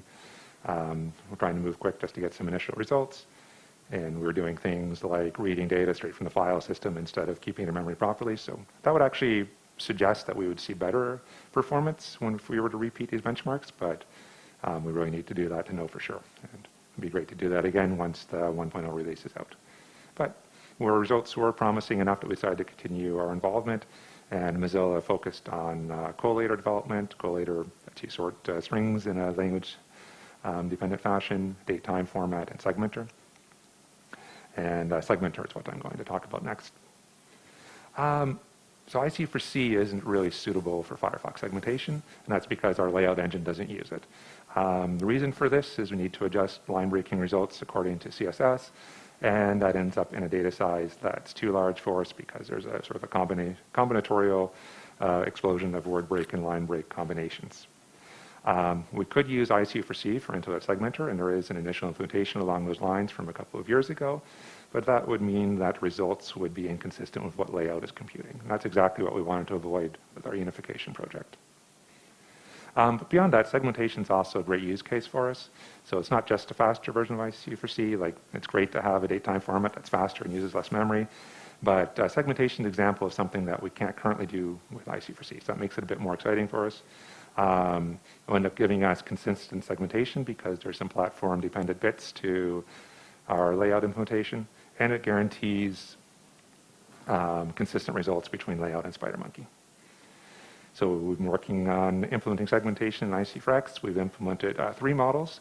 One's rule-based, based upon 2 algorithms defined by Unicode, and this is suitable for relatively simple languages. There's also a dictionary-based model. This is based upon looking up code points in a tree. That's being used for Asian languages. And then Google developed some neural network-based models. These are trained upon the same dictionaries I just mentioned, and these are more or less a space-time trade-off. So they're slower but require less storage. So integrating Icrex Segmenter, planning to do that after the 1.0 release. Hoping it will be straightforward. We've already refactored our layout code to have an ECMA 402-like interface, and the API surface itself is relatively small. But we still need to figure out how we're going to handle our data packaging in Firefox, which is something we didn't look at in earlier experiments. Once this looks good, we're going to write some micro benchmarks for word and line breaking. We need to analyze the impact on our code and data size. Then we're planning to enable it for Linux nightly builds. I'm behind the preference at first. Like I mentioned, our layout segmentation has some platform-dependent bits. Linux is currently the least functional, so it ends up being the lowest risk for us, but also the greatest potential reward. And that will let us check for regressions, performance problems, and things like that. Once we're happy with that, we'll look at implementing Segmenter. Hopefully this will be straightforward. Like I said, we have a work-in-progress version using IC4C for an older version of the spec, and then we'll be able to validate it against test 262. So, conclusions. Internationalization is important for both the browser and in JavaScript. By unifying our implementation, we've simplified our code base quite a bit, and we set ourselves up to try out new implementations. And the one we're excited about right now is trying out IC4X for text segmentation. Right. And with that, I guess, stop and see if there's any questions. Sorry about that. So yeah, feel free to drop your questions into the chat or just raise your hands if you have any. But oh, okay. Is this better? Okay. Yeah. Does anybody? Okay. I have a bunch of questions, so that works for me. Thank you for your talk. First of all, you mentioned message format, I think. Actually, I think I left that out. But it would have been good to mention. Yes, that's something we're participating in the standardization of, so we see that as moving from Fluent, which has been developed and maintained by Mozilla, to something that's an industry-wide standard, and that will be good for us because then we have a bunch of people contributing to developing tools. And one question that I had regarding this, which is, I mean, you have answered it, right? You plan to port stuff that is currently in Fluent into message format. I know a bunch of other organizations also do something quite similar to Fluent. Is there a initiative, I don't know, databases into the Unicode consortium? Do you mean in terms of like tooling to enable for the data, or for like the CLDR data? I'm sorry, I don't quite understand your question. Yeah, to add to the CLDR data because. Yeah, that's a good question. So that's something I haven't really been involved in, but I think that the process can be a little bit slow. So it's probably. And I guess it's partly slow because I think CLDR is quite good for large and mainstream languages, and for smaller languages, people that are pushing for it don't necessarily have the same connections or ability to get things into CLDR. So I think yes, that would be something that would be, I think web as a whole would be served well if we had better support for say minority languages or smaller languages or less commonly spoken languages. Cool, thank you. We have a question on the chat. We mentioned about using IC4X both in SpiderMonkey and Gecko. Does this mean that this would mean that all the engines would have a common denominator when it comes to the implementation of the internationalization? So that's also an excellent question. Like we're participating in the development of this with Google. At the moment, they've been focusing more on other products, but they're very interested in looking at the results we see inside SpiderMonkey, and if that's promising, then yes, they would be interested in that. But as it stands right now, IC4C is kind of this common denominator. It's just not necessarily the easiest thing to build upon when you're trying to work on something for the web. Then will it be possible to back a full ECMA 402 implementation using just IC4X 1.0? No. It's not going to be complete, so we're still missing, for example, some of the options that are supported by date-time format and number format. So it's more of a minimal viable product release as opposed to a feature complete release. And that is something that came out with the correctness testing that we did, is there's kind of a long tail of things that need to be fixed. So we're trying to get something functional early on. But then that's actually another reason why for SpiderMonkey we want to focus on Segmentor, because it's a relatively small API, and that's something that Icrex with the 1.0 release will be usable for. But with things like number format and datetime format, it'll be a longer period, probably at least another 6 months to a year of adding features and testing before we'd be ready for that. Okay. Now that you mentioned Segmento, you also sort of hinted towards the Segmento version 2 proposal, which would eventually add word breaking, right? Sorry, line breaking. Line breaking, yeah. I hear that there's a lot of divisiveness within that proposal. Yes. Could you explain that? Yes, I haven't been following it that closely, but yes, that's also what I've heard. So I think there's some competing proposals as to how to best implement that. From the Mozilla point of view, because we're going to use this in our layout engine, we need to implement line breaking anyways, so that was important to us. But yes, it's possible maybe until that Segmentor will always just be word breaking, but for our internal purposes, we needed both. Okay, I think, oh yeah, we have, so did you ever talk to Apple about future integration into WebKit? No, not yet so far. It's been just Google and Mozilla, but we're hoping that other groups will be interested in this and contribute to it as well. Okay. And then another one we have is, are you exposing ICU4X as a plain C API and then building more idiomatic C++ bindings on top of that? Or are you going to expose other languages directly on top of Rust? So we have a tool called Diplomat that was written by some people at Google, and that's code generating, at the moment, I think just C and C++ interfaces from a Rust definition. But I believe there's plans to add Java and Swift in the near future. So I think that is our sort of a two-pronged approach. So if it's something that Diplomat can generate directly, then you should get more idiomatic interfaces. And if that's using a language that can't use Diplomat directly, you can always generate a CFFI and then use that to kind of make your own more idiomatic interface. Okay, thank you. Do we have any more questions? Does anybody want to? Okay, well, thank you so much, Dan, for your talk. Thank you. Thank you, everyone, for your time.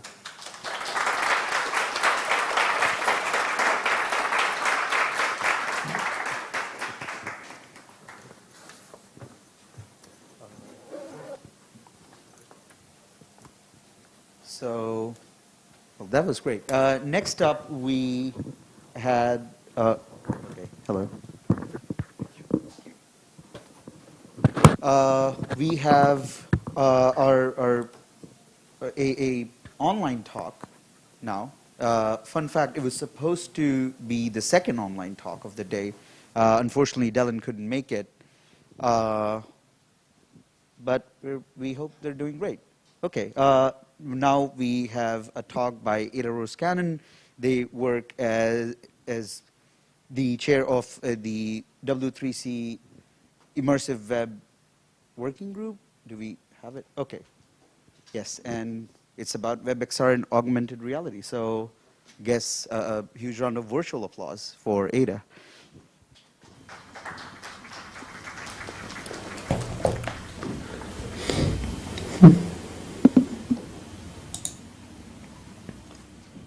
Hi everyone, I'm Ada Rose Cannon. I'm here to talk to you today about virtual reality and augmented reality on the web.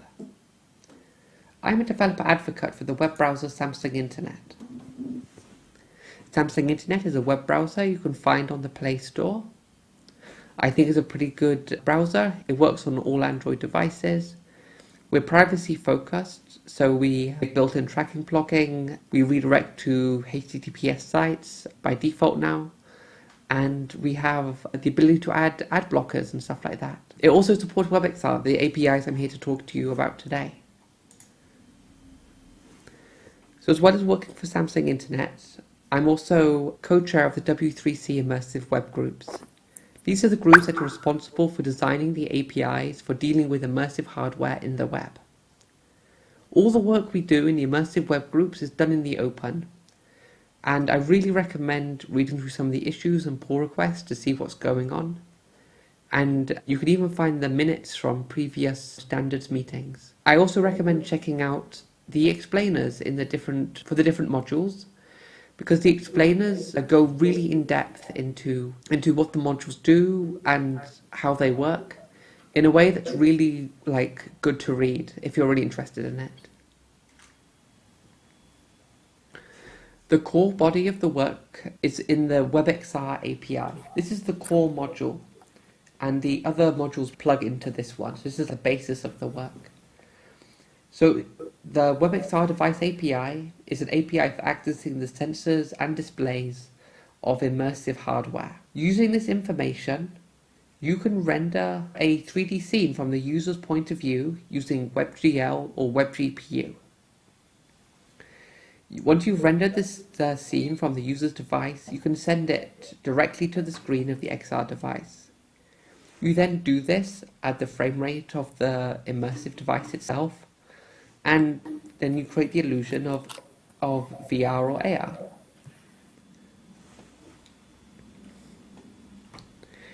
It's designed with progressive enhancement in mind.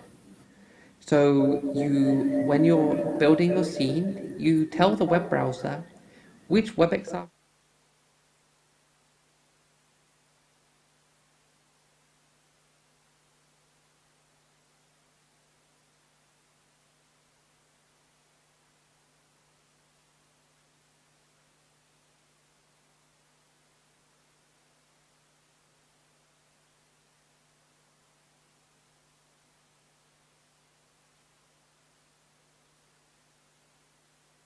The immersive VR render mode is used to render on devices which support opaque displays.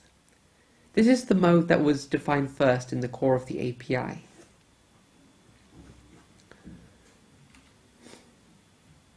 But later we added support for augmented reality devices.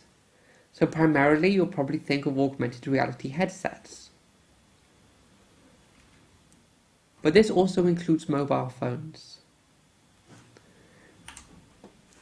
We don't actually provide the real-world sensing or any advanced features that you'd expect for augmented reality.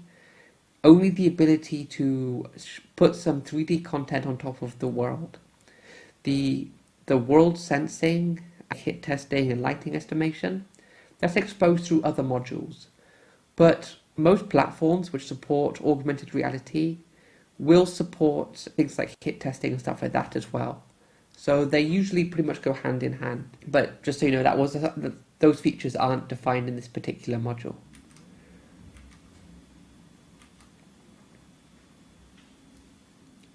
The Webexr stack kind of looks like this from the bottom up. So firstly we have the raw hardware on the device itself.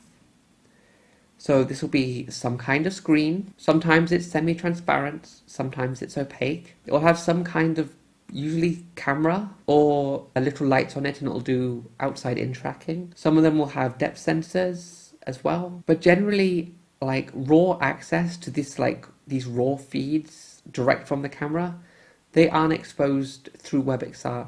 And they often even aren't exposed through the native APIs. But this information is usually combined with some machine learning to provide a higher level API for developers. So this is the native API.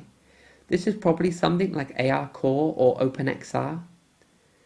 These take the raw sensor information from the hardware, combine it with machine learning to reveal as much information about the environment as possible in some kind of abstracted format that's easier for developers to consume. Webexr is built on top of these APIs. Many of the features exposed through Webexr come under the subset of features that are supported by multiple platforms. We don't tend to support features which are aimed at just a single platform, because putting something through standards is really difficult. We don't really want to encourage developers to focus their support on single pieces of hardware. The information you get through the Webexr APIs, they might be a bit tweaked to make it easier for developers, so they don't have to think about doing alignments or anything like that. Or they might be fuzzed or slightly simplified so that it protects users' privacy. And we have to walk a careful line, balancing the powerful features that developers support in one hand with the user's privacy and security in the other. We have a lot of pressure from developers to give them as much powerful as possible so they can build the best possible experiences. But we have to provide the best we can whilst maintaining the level of security and privacy that users expect with the web. As APIs go, Webexr is pretty friendly. It makes a lot of sense, it's based around promises, there's really good explainers, and it's not too bad to use just natively like with vanilla JavaScript.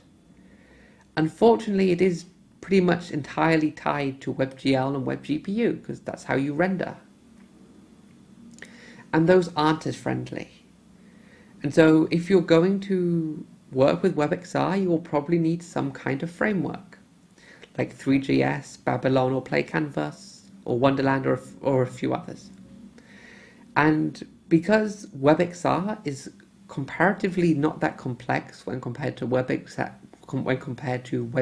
or WebGPU, it actually means that Webexr often gets bundled into the WebGL libraries themselves. So often you don't actually need to touch raw Webexr, but just so you know, it's there if you do.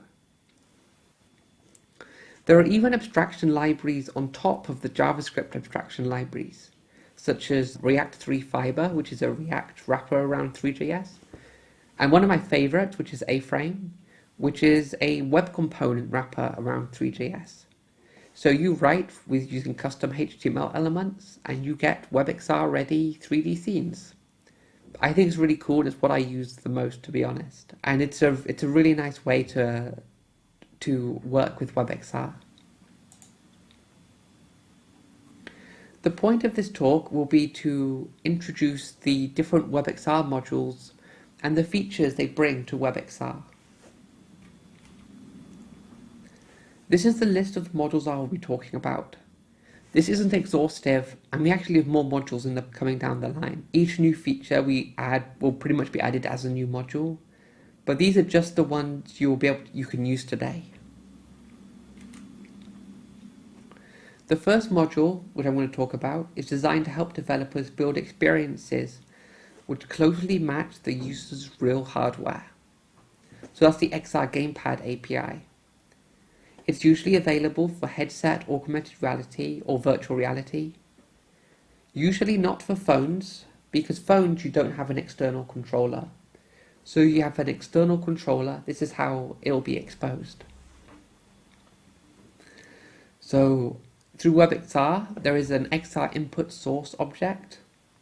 This tells you the position and rotation of different parts of the controller, like where it's being held or where it's pointing. But we also have the Gamepad object on it.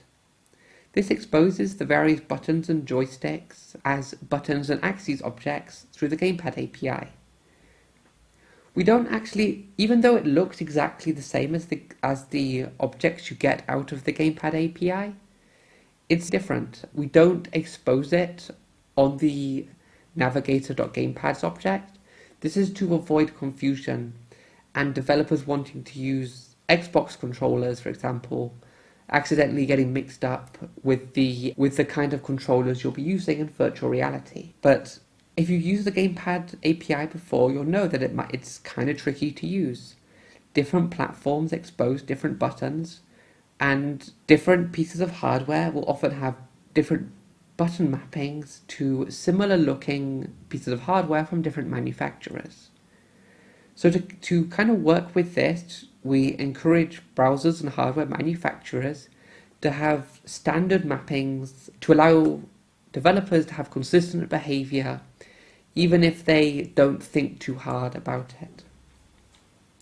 So this should hopefully mean that when new hardware arrives that developers weren't really thinking about, it should hopefully just about work in an expected way.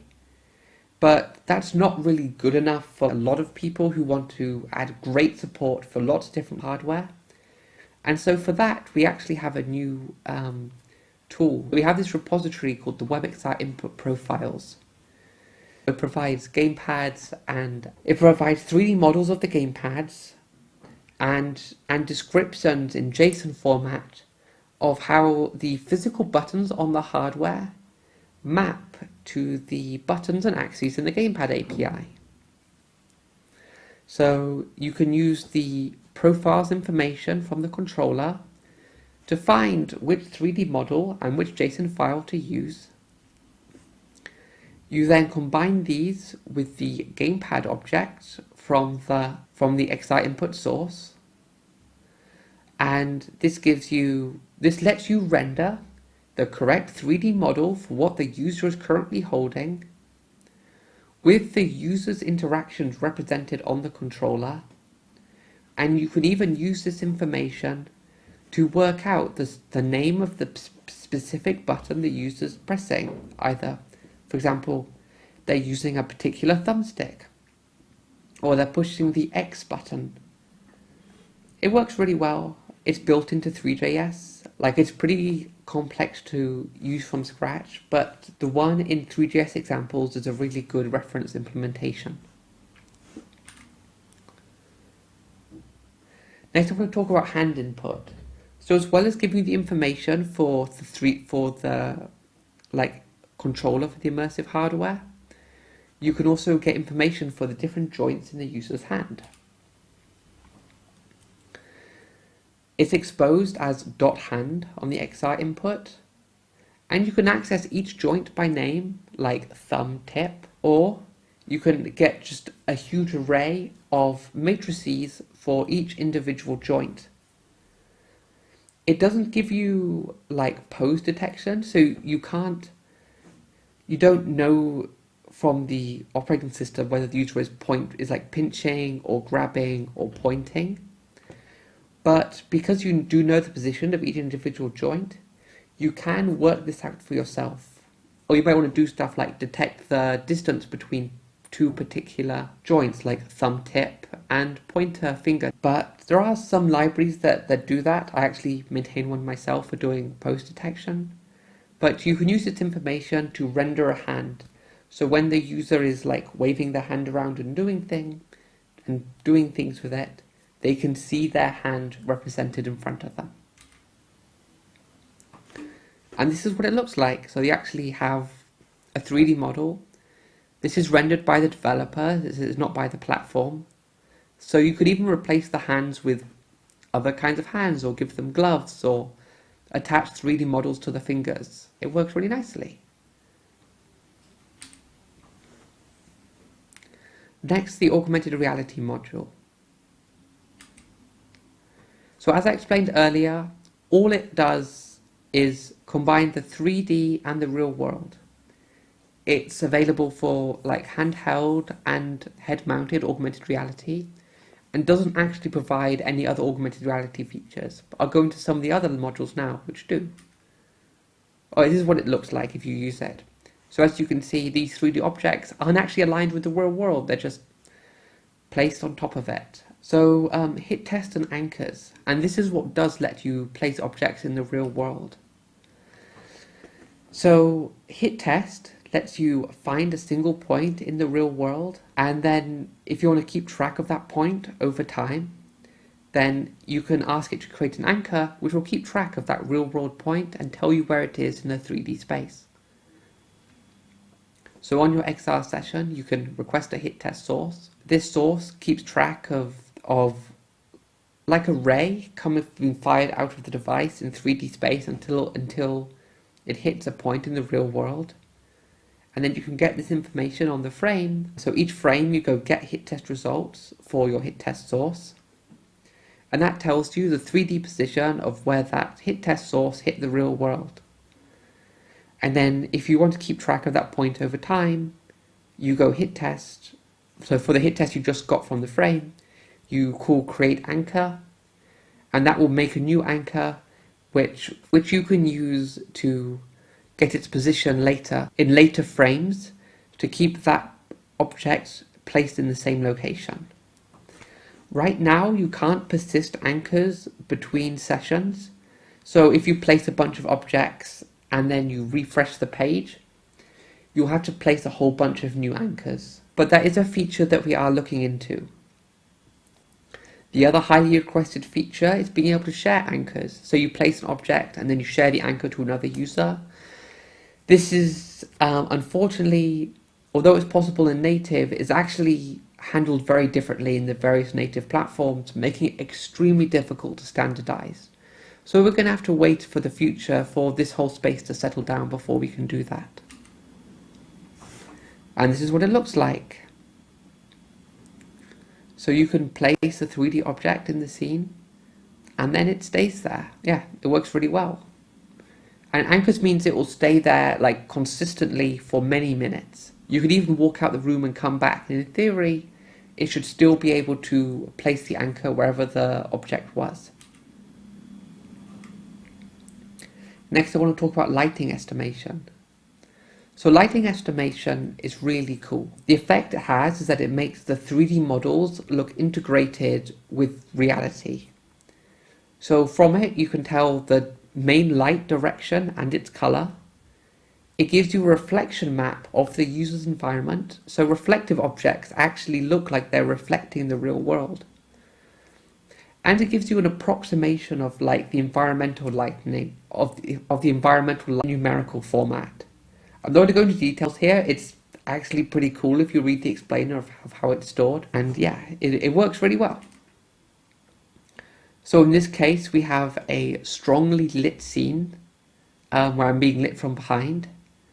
And as you can see, the objects are brightly lit at the front, and the shadows they cast is cast behind them. And it's a really powerful effect. It really, really does improve the believability of the 3D objects. I should have taken a better example because this was taken super early in the morning, where the lighting in my environment is extremely harsh and very, very bright. Next, I'll talk about DOM overlay. So I mentioned before that like it's based on WebGL and WebGPU and not HTML and CSS. Well, DOM overlay is kind of the exception. It only works for handheld augmented reality, but it lets you pick a HTML element and then it's stretched full screen on top of the Webexr content. Unfortunately, this only actually makes sense in handheld augmented reality. If you try using it in a headset, it doesn't make a lot of sense, because like stretching something full screen over the user's face, or should you place it like further away, or maybe attached to the user's hand so they can access it? Like what you actually do, it's hard to define, especially as users use it for all kinds of weird things where they're expecting it to be placed full screen. And so if they built it for a mobile device and hadn't tested in a headset, you might start getting weird behaviors. So it's tough to think about. We are thinking of other methods of displaying HTML and CSS content in XR, but right now those are quite far down the line. But this is what it looks like. The title at the top, where it says place the basket along a wall, and the ready to play button are real HTML elements styled with CSS that you can click on and interact. They work with the accessibility systems of the device, and it lets them work really well. So if you want to do like interactive content in augmented reality, I recommend doing as much as the interface as possible using a DOM overlay, because that way it becomes accessible by default, provided you write accessible HTML. And finally, the last module I want to talk about is layers. So layers lets you efficiently display images or videos or simple shapes either on top of all the 3D content or underneath the 3D content. So these images are displayed using the Layers API. And you may think, like, what's the point? You can do this using WebGL. Well, the advantage here is that they are displayed and composited in such a way that they look really crisp to the user and they're incredibly readable. So whilst text on a WebGL texture probably won't look that good, text drawn on a Webexr layer will probably actually be crisp enough to read. If you want to display a video on a Webexr layer, then it's going to be rendered by the system underneath. It's going to skip a bunch of expensive copy operations, leaving you precious graphic cycles to do special effects in your scene, or just render more polygons or other features you might want to do. So Webexr layers are fantastic for displaying media if you want to give a better user experience. Obviously, don't build your whole scene out of just layers. Use them for specific purposes where it's going to make a difference to the user. But also, because they're displayed only on top or fully underneath your 3D scene, you won't actually be able to put a 3D object either side, as in a 3D background and a 3D object that goes in front of it, which is one of the slight drawbacks. There are clever workarounds you can use, but I'm not going to talk about them here. Right, that was the last module. Before I finish, I just want to point out a couple of useful tools that are just essential for if you're going to work in Webexr. So firstly, the Webexr Emulator in Firefox and Chrome. You install this to your browser and it lets you emulate 3D headsets in your developer tools. This is incredibly useful because it lets you try out your 3D content, your XR content, without actually needing to put on a headset. You can use this to test simple interactions or just make sure stuff renders correct. So if you want to do more rapid iterations in your work, it's essential. I can't recommend it strongly enough. Because when you have to keep putting on a headset, entering XR to test it, taking it off, and changing your code, it does slow you down a lot. So the Webexr Emulator, strongly recommend it. And ImmersiveWeb.dev. So it has some really useful things on here to help you get started. So a support table, which tells you which features are available on which pieces of hardware and in which browsers. It's got guides for getting started quickly. And it has some cool examples of stuff people have built. I try and maintain this and keep it up to date, but I'm just one person. So if there's stuff you want to update on this, you want to add more examples, or you want to correct some of the information, it's on GitHub. Always welcome pull requests to it. So if you see anything, please do. Anyway, thank you so much for listening. I'm Ada Rose Cannon. I'm a developer advocate for the web browser Samsung Internet. And this has been about Webexr. Thank you. Bye.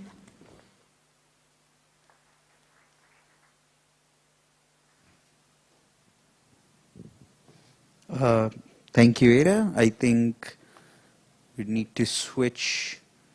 Okay. Hello.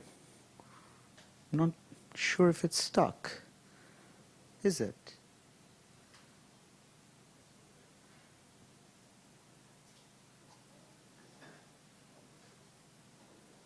Okay. We saw her briefly. That was quite an immersive talk, wouldn't you say that? I'm sorry, that was the last one for today. Hello? Do you hear me? Yes, we do. Can we switch to the video? Oh, there's no video. There should be video. I'm on the call with video. Yeah, I think we cannot see you. I'm not sure. Is there a way to fix that? Sorry, just a second. All right.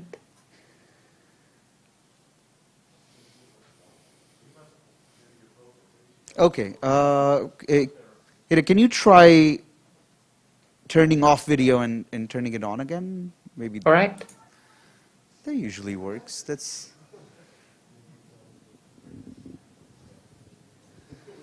We've done video calls in the past 2 years. Oh. Hello. Oh, it did work. Hello. I refreshed the whole page and rejoined the call.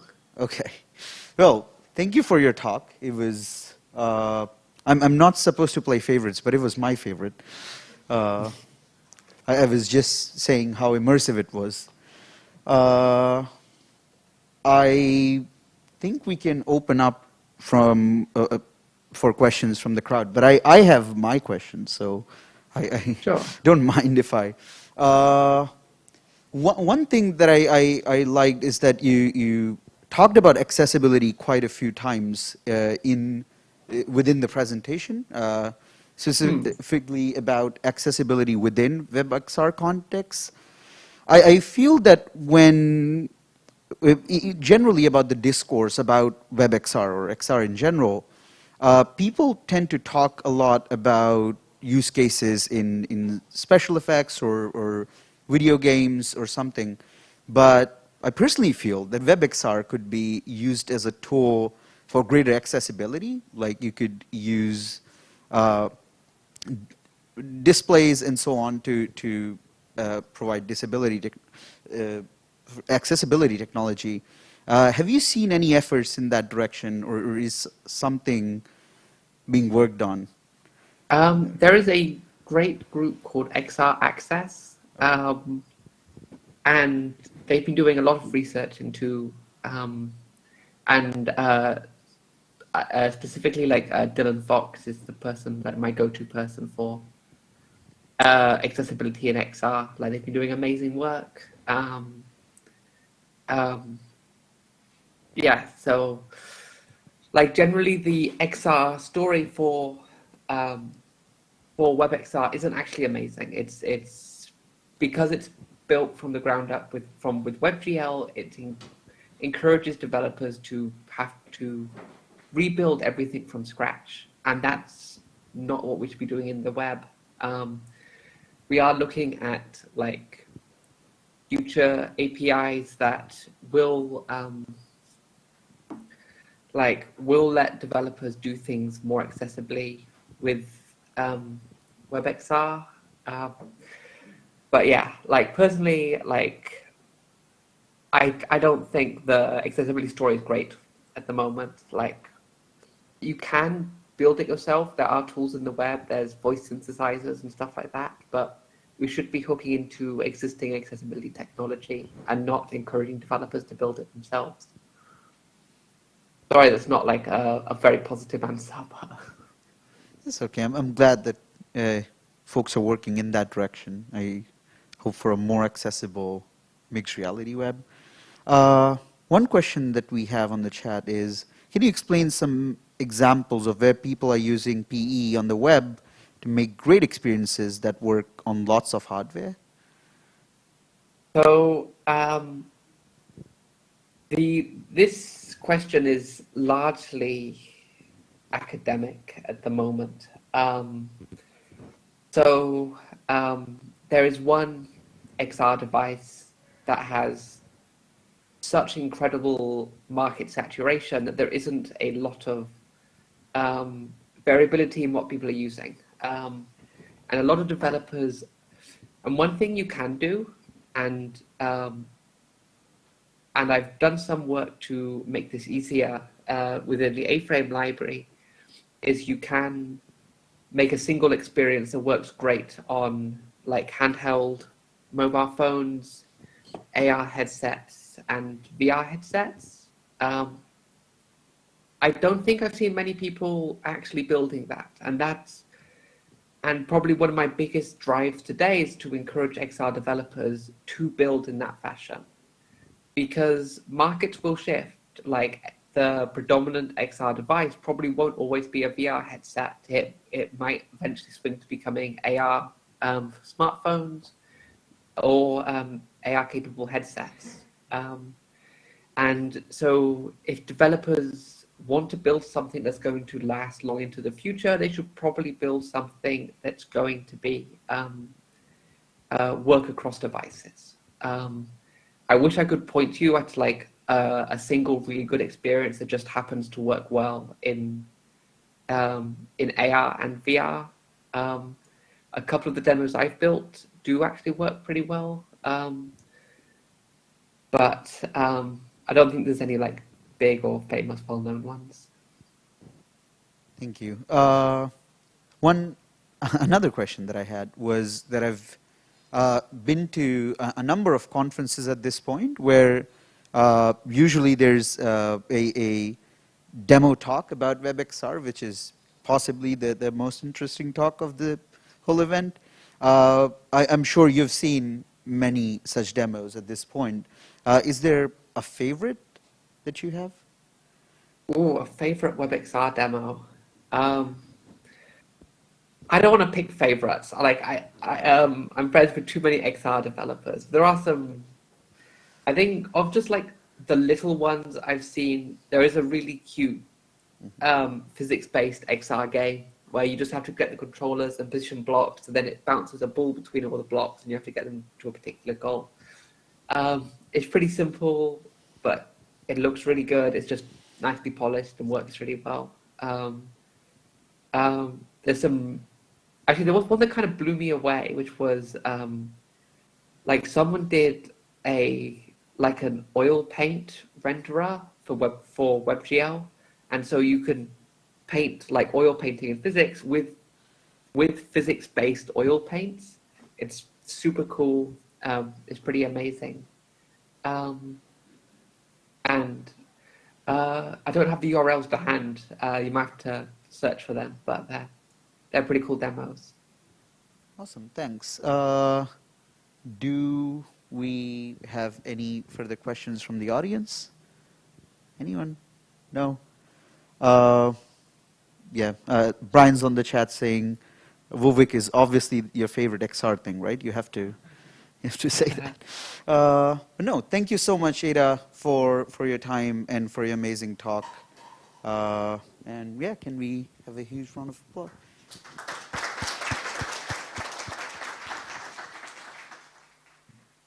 Thank you. Awesome. Do we? Okay. Hello? Okay. Thanks, folks. Next up, we're almost done for the day. But next up, we have quite an interesting talk. So next up, we have Thomas, who will talk about expanding what's possible on the web. He'll talk about Project Fugu and about, about that. I forget. And about adding more native capabilities on the web. Thomas works at Google and does a lot of amazing DevRel stuff for Google. So Thomas, take it away.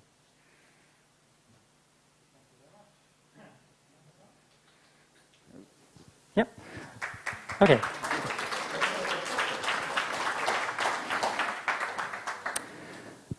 So yeah, thanks for the kind introduction.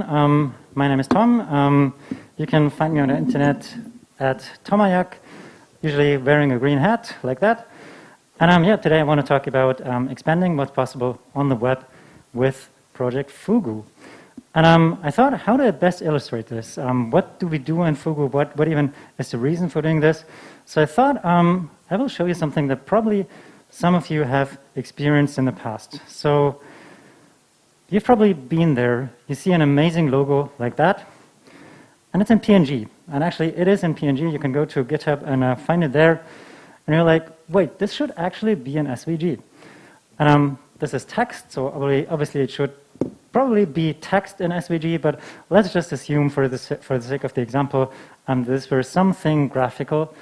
So you're like, this should probably be an SVG, so what do? So the usual solution is you pick your search engine of choice, you type in something like convert PNG to SVG, you pick the first or the second or the third, depends on how adventurous you are, result, you click on it, and you typically see a bunch of ads, and you see something that promises to do the thing you want, like convert PNGs into SVGs for free. So you're like, should I really trust the server? I don't know the service. Do I really want to upload this? But typically, you're just doing it because, you you just really, really want that SVG. And so you upload this, you press the convert button, and you pray for the best that they don't do anything stupid with your files, that they actually delete it after doing the conversion. You press the download button, and then you open it, and very oftentimes you end up with something like this, and it's like, come on, it was orange, it was not black and white. they lost a lot of the information that was there. And you typically go like, there's got to be a better way, right? Because the tool that most of these conversion tools under the hood use, PoTrace, is open source. So you can go to SourceForge, download PoTrace, and just run it for yourself. It's a command line tool. There's a lot of options. You can tweak a lot of things. And yeah, really, really something should be possible to build on top of this. And that's essentially what it did. So I'm introducing a tool called SVG Code. I did something really smart with the domain name svgcode.de. So you can find it if you go to svgcode.de. And you can see it's not super pretty. I'm not a designer, but it exposes all the features and more of PoTrace, the command line tool, and allows you to just convert any image into an SVG. Sometimes you need to like tweak the thing a little, but usually after some fiddling and some experience, which of the various controls to actually tweak, you get something useful. So here I've converted the Web Engines Hackfest logo into an SVG that I could actually work with and live with. What SVG code does differently than most of these server-hosted tools? Well, it's a PWA, it's offline enabled, it runs entirely in the client, so there's no server to trust. I run it for free, so I don't put any ads on it, so there's no ads that invade your privacy or whatever. It allows you to posterize images, so you can even convert photos and get something useful back. And then it sends all these different colors per channel to the PoTrace tool, which then does the conversion into SVG, the tracing, and then it reassembles the whole thing into the resulting image. And unlike most of these online tools, it exposes really all of PoTrace's options, including expert options, so you can really go as advanced as you want. As I said, it's not meant to be beautiful at this stage. I do expect, or accept actually, design PRs if anyone here is willing to make this more beautiful. But the thing is, it gives you the full power of the command line tool, but in a useful graphical user interface, so you can really interact with it and see all of the effects, more or less, as the tool makes the conversions. And it also integrates with yet another tool, which is SVGo, which allows you to optimize the paths to minimize the file size as much as possible. So this for background on SVG code. It's an installable, offline-enabled PWA. And how does it work? Well, it uses internally a plugin called Wheat plugin PWA. It's built on top of Wheat, and it uses the vanilla.js template. And this Wheat plugin PWA internally works with Workbox, so it's using the Workbox library to make all of this offline enabled. By offline enabled, I mean you can obviously install it.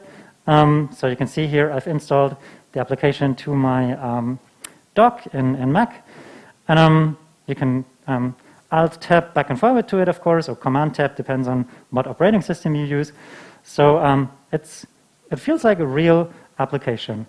So this is pretty much standard. You've seen PWAs before, I guess. But some of the things I think that make SVG code a little different are mentioned in the following. So there's a new Project Fugu API that is called Window Controls Overlay.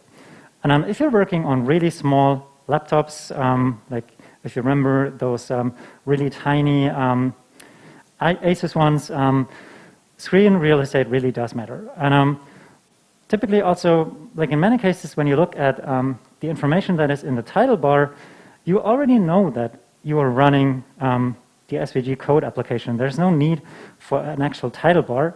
So Window Controls Overlay as an API allows you to move your user interface components up into the title bar area, so you gain some actual real estate on the screen. So you can see here on the right-hand side, I've activated the Window Controls Overlay, so you can see that there's a little bit more useful screen real estate.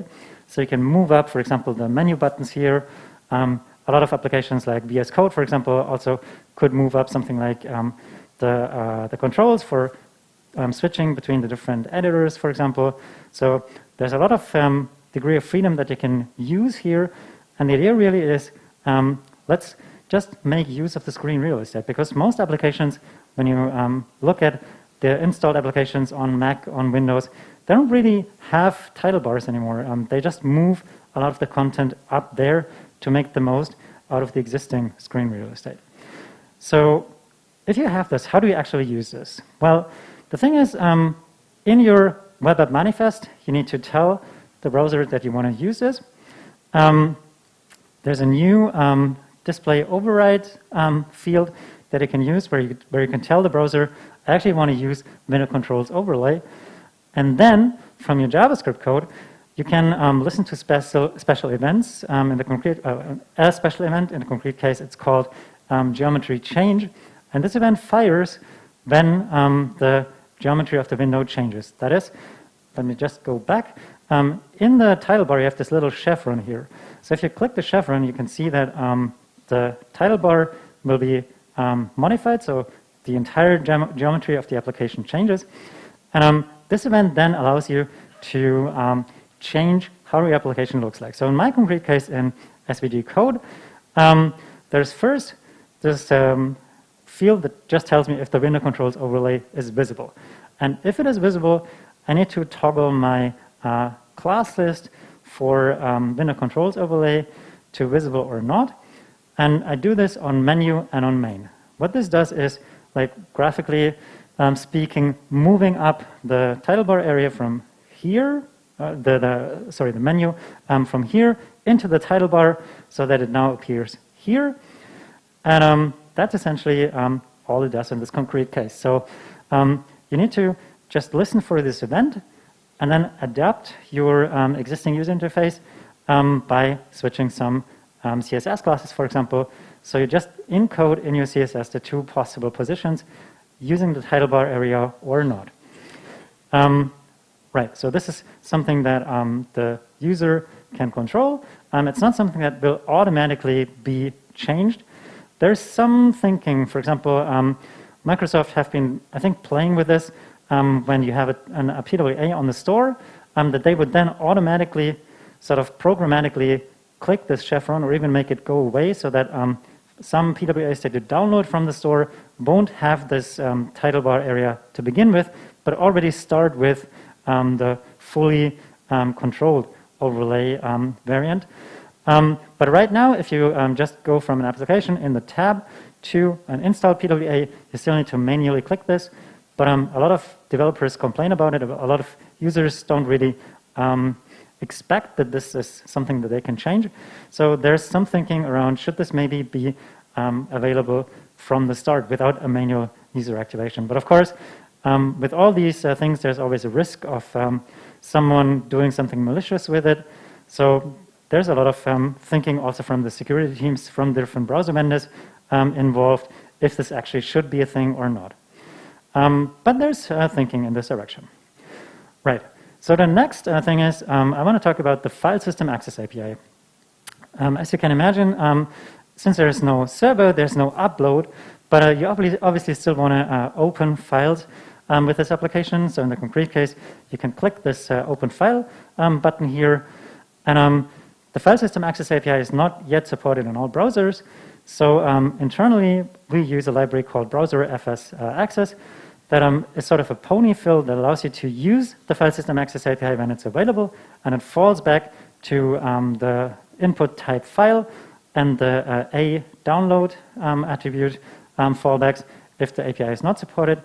But on supporting browsers, what you can do is you can serialize the file system file handle that you get back from calling the file open function in Browser-FS Access, which internally then on the File System Access API maps back to window.showOpenFilePicker, which gives you this file system file handle. And what you can do is you can serialize this into IndexedDB.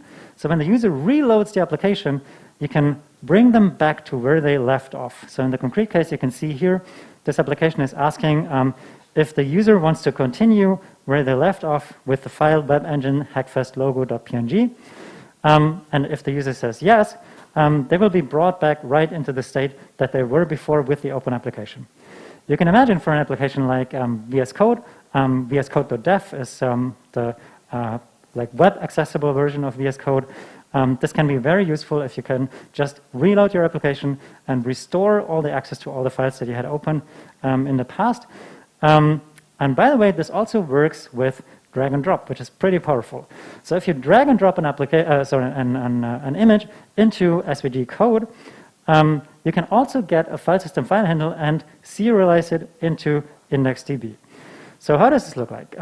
If you have a drop listener on this application, you get a drop event, which is then firing off an async async function, and you prevent the default, obviously. But then what you do is you get the data transfer items and pick the first one, because typically you only want to deal with one image. And if the item is a file, you can then put this file into the application. In the concrete case, I need to just put it into my input image field here. So this is input image, the right-hand control here. Fire the load handler. So this is more internal things from the application, how it works.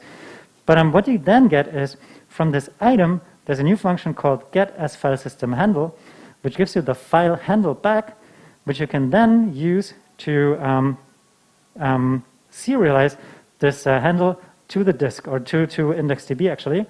So you can then, as I said before, when the user reloads the application, restore the state.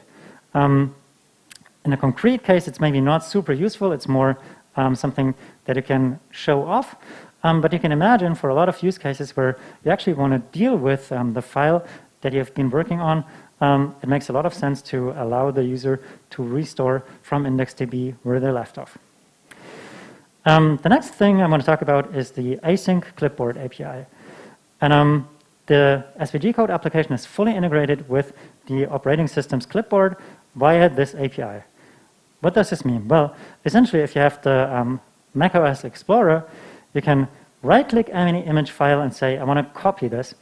And then you go back to the application, press Command or Control plus V, or in the app, press the Paste Image button, and the image will be pasted right into there. So what you did was you copied a file and then pasted that file into the application. So there's full integration in the paste sense, but there's also full integration in the copy sense. So recently, the async clipboard API has gained support for SVGs.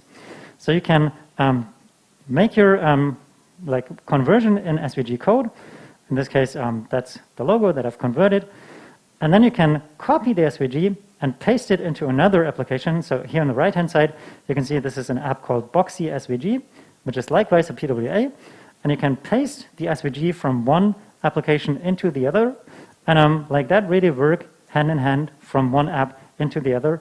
And here you can make some modifications if you want to. So the SVG code app is made for the conversion. Boxy SVG is made for the actual modifications that you still might want to do on this app. So the async clipboard API allows you to copy and paste back and forth from app to app. How does this work? Well, in the case of SVGs, obviously they're images, but they're also textual images. It's a textual image format, so you can actually just look at the source code. And what the application allows you to do is you can just sort of do content negotiation, if you will. So on the clipboard, you can put two representations of the same resource. Once as a text string, so just the source code of the SVG, and then as an actual image. And the way you do this is in the application, well, there's a copy button where you have a click listener on the click event, and then you take the SVG code from the SVG output, just the inner HTML. This gives you a string of the SVG. Then I run the SVG optimization step. This is just application internal stuff. And then you can see here I'm creating two blobs, one in text plain type and one in image SVG plus XML type. And then I write these two blobs onto the clipboard as a new clipboard item with two entries, and it's an object that you can see here that has the key of the blob's type, which is one time text plain, one time image SVG plus XML. And then you have this represented in two formats. And then if you go to an application that takes text, you can just paste it, and the application will pick the textual representation. Or if you are in a different application like Boxy SVG that can actually deal with images, it will take the image representation. And it's, as I said, sort of content negotiation, like the good old HTTP connect, just in the clipboard. And you can do this on the web now with the async clipboard API. There's another API that's called the file handling API, which allows you to become a handler for files, or even the default handler for files. So what do I mean by file handler? Well, essentially, the idea is if you have your Finder here and you have an image file, you can right-click and say open with, and then you can choose SVG code from the installed existing applications on your system. So you can see I've got a ton of apps that can deal with images here. So SVG code is down there. It's actually there twice, because once it's installed from Edge and once it's installed from Chrome. But what this means is if you are working on an application and you have dot something files, you can, in your application, say, I want to have a PWA that is the default handler for dot something files, which is, of course, something you would typically choose in a unique way. And people would then be able to double-click the file in the Finder or in the Windows File Explorer, and the PWA would open directly. And that's a pretty powerful integration for a PWA. And to get that, you need to deal with what we call the launch queue. So in your window object, there's a new launch queue entry now that allows you to set a consumer, and this consumer gets a function as a parameter that has the so-called launch params. And in the launch params, there's a files array. If it has a length of 0, you just return. But else, you get from the launch params files handles back that you can then iterate over and use these files to then essentially do the same thing that I showed you before, which is application internal. But the core thing here is you can deal with this launch parameters in the launch queue at whatever time is suitable for your application. So you can wait until the application is loaded, and then the launch queue will just have the files that are passed to the application ready, so you can take them and then do whatever you want with them. Like in my case, just put them into the image, in the input image file here. You can see I'm converting it to a blob URL, and then just show it. And you can then also serialize this file handle. So here, where is it? Here, you get the file handle, and you can also serialize this to allow the same integration as before, so that you can reload the application and start the user from wherever they left off. The next integration is with the Webxr API. And this works on Edge. It doesn't work on Chrome quite yet, but on Edge, what you can do is on desktop, you can work on an SVG, convert it, and then you can say, I want to share this. So you click this share button here, and Edge will then show a dialog like this, where you can, for example, if you have an email contacts defined, you can send from SVG code right to an email recipient this application, or down there, it would also list a number of existing applications. I don't have a Windows laptop when I created a slide, so I just took this in browser stack, so it's a virtual emulated Edge version, so there's no actual listed applications there. But if you were to run this on an actual Windows laptop, you would see your applications that are able to handle image files, and you could then share it directly with these applications. So you spare the user of saving the file, going to the File Explorer, opening the file with this new application, and you can just have this direct sharing option where they can just choose the application that they want to, and like this, create for a very smooth user experience. How this works is essentially with the navigator.share object. So the rest is pretty much the same as before. We get the SVG, we optimize it, I create a suggested file name, which is whatever I want. So I can use, if I have the serialized file handle, or I can just make it untitled.svg. I create a new file. So there at this stage it was a blob. Sorry, it was a string. Here it was a string. So I'm converting this to a file object. And then I create this data object here. So it's a thing that has files field, and then an array of files. And then I just call, if the navigator can share this files object, I just call the API with navigator.share, and like that I can see if this works or not. And it's wrapped in try and catch because the user can always cancel, which will then throw an abort error. Right, this is the web share API, but then this also works in the other way around. So my application can become the shared target. So if I have an image somewhere, for example, if I take a screenshot, I can then say, I want to share this to SVG code. And you can see here, this is from an Android device. You can see down here is the SVG code application. So I can take the screenshot and then share it to the application, which means the file will open in SVG code. So that's the web share target API.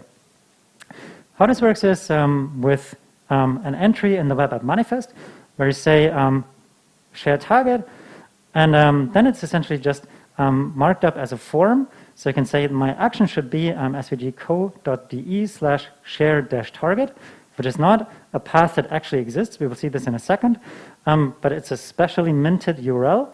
The method should be post. The encoding type should be multipart/form data.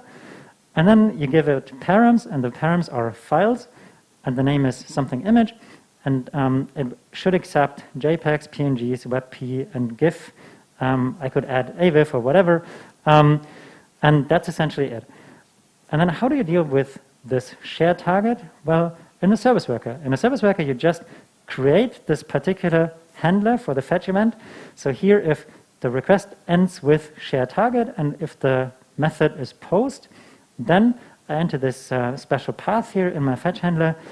I get the fetch event request form data back, and from there on, I can just work with the form data as with any other regular form data event that you, form data object that I get from the form data API. So you can get the image element and so on, and then just do whatever you want in the application logic. So that's a couple of APIs that I'm just using in SVG code. There's a lot of other APIs that we've been working on in the context of Project Fugu, which is why I've built what I call the Project Fugu Showcase. If you go to the Project Fugu Showcase, it's on developer.chrome.com/blog/fugu-showcase. You can see a list of APIs. So you can see here this blue list of chips. And if you click any of those, you're brought right onto an example selection of apps that use a given API. So you can click, for example, on, I don't know, Webxr, and then you get a list of all the applications that people have entered that use the Webxr API. So like that, you can see what actual what actual apps do people build with these APIs that we're building in the context of the project. You can also filter by just the names of the project. And then, by the way, if you click this little share hashtag down there, you get a shareable URL, so you can share and link directly to an application in the Fugu API showcase, or you can also just link to any of the results here if you filter for one API. So that's a Fugu API showcase. It's open, so anyone can submit new applications. If you go to the blog post where we introduced this, there's a form where you can just submit new applications. So if you encounter something really cool that isn't yet on the showcase, submit it, and it will be listed in the next iteration when we run the script to update the showcase data. So this is the Fugu API showcase, and we also have the Fugu API tracker, which allows you to see from all the APIs that we work on or that we're considering in what state they are and where they ship. So if you go down, you can see there's different stages. This section here visible on the screen right now is the APIs that we've shipped. Then if you scroll down further, you can see APIs that are currently in origin trial. You can see APIs that are in dev trial, which means essentially available behind a flag. And then finally, APIs that we haven't really worked on quite yet, that are under consideration. And you always will see a Chromium implementation bug. So if you click any of these lines, it will open, and you will find a link where you can click to the Chromium implementation bug that you can star, and like that you're informed if anything changes in the implementation or so on. Or of course you can just use it to report bugs. And all these implementation bugs at the beginning typically point to all the resources that are available. So there's typically a spec draft that is available in the WICG. There's an explainer. There's well, the implementation bug itself. And sometimes there's some additional, for example, if there were user studies, there's a link to this user study so you can see what people want from or expect from this particular API. And with that, thank you very much. If you're interested in the slides, it's goo.gle/web-engines-hackfest-fugu. Or you can, of course, also just scan the QR code. My name is Thomas Steiner. I'm Tomayak on Twitter if you want to follow up after the presentation.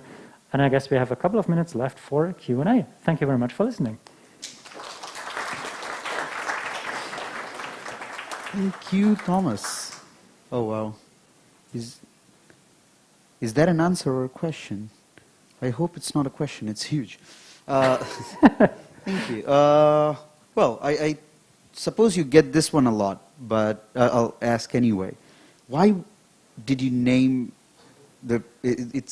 Is it also lethally poisonous? So, it's an inside joke. There was this one Simpsons episode where Homer orders fugu fish.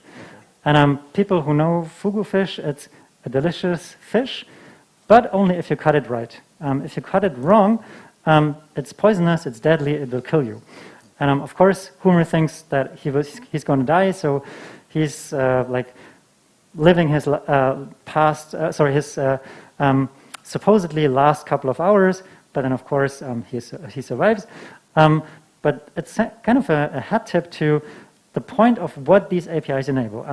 If you hold them right, they're super amazing. You can do applications like SVG code or the things in the Fugu API showcase. But if you hold them wrong, so let's say if you have the file system access API and you allow someone to to open their etc/passwords file, that's potentially not good. So some of these APIs can be dangerous if you hold them wrong. In the concrete case, this is actually not possible. So the file system access API has a block list of paths of the operating system that you just can't use with this API. But in general, it's a hat tip to some of these APIs can be dangerous. So treat them with care, handle them with care.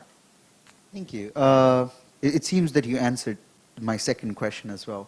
But just to build on top of that, as you said, a lot of these APIs can have unintended consequences. I feel that it's on the web platform, it's easy for people to get tricked into opening a website without consenting to opening that website.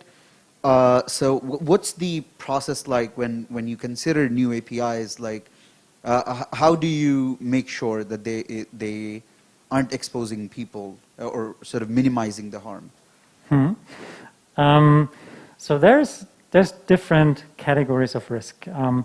Some of the risks are more severe than others. For example, if you allow someone to have a web application that has write access to the Windows folder, this could potentially ruin your operating system installation. So there's just, in this particular case, a block list of file paths that you just can't use. There's no way around it.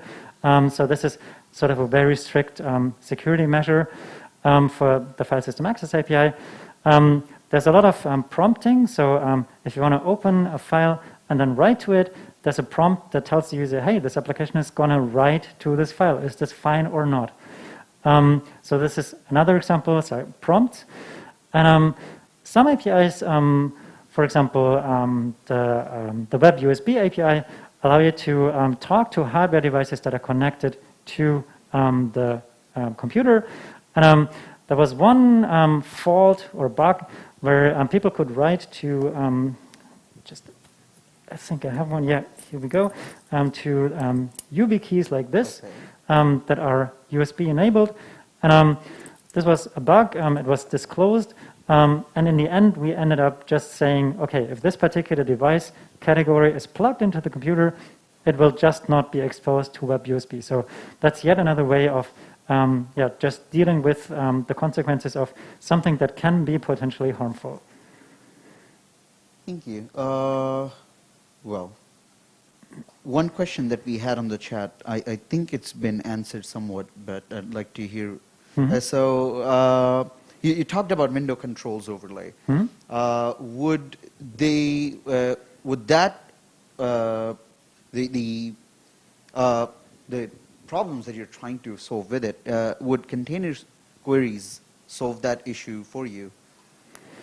Container queries might help you make responsive use of the space that you get, but without having window controls overlay, you can't write content into the title bar. So what you can do is you can use window controls overlay to get access to the area, and then use a container query to make responsive use of it. So you can imagine if you have a small, narrow window to show less controls than if you have a wide window, for example.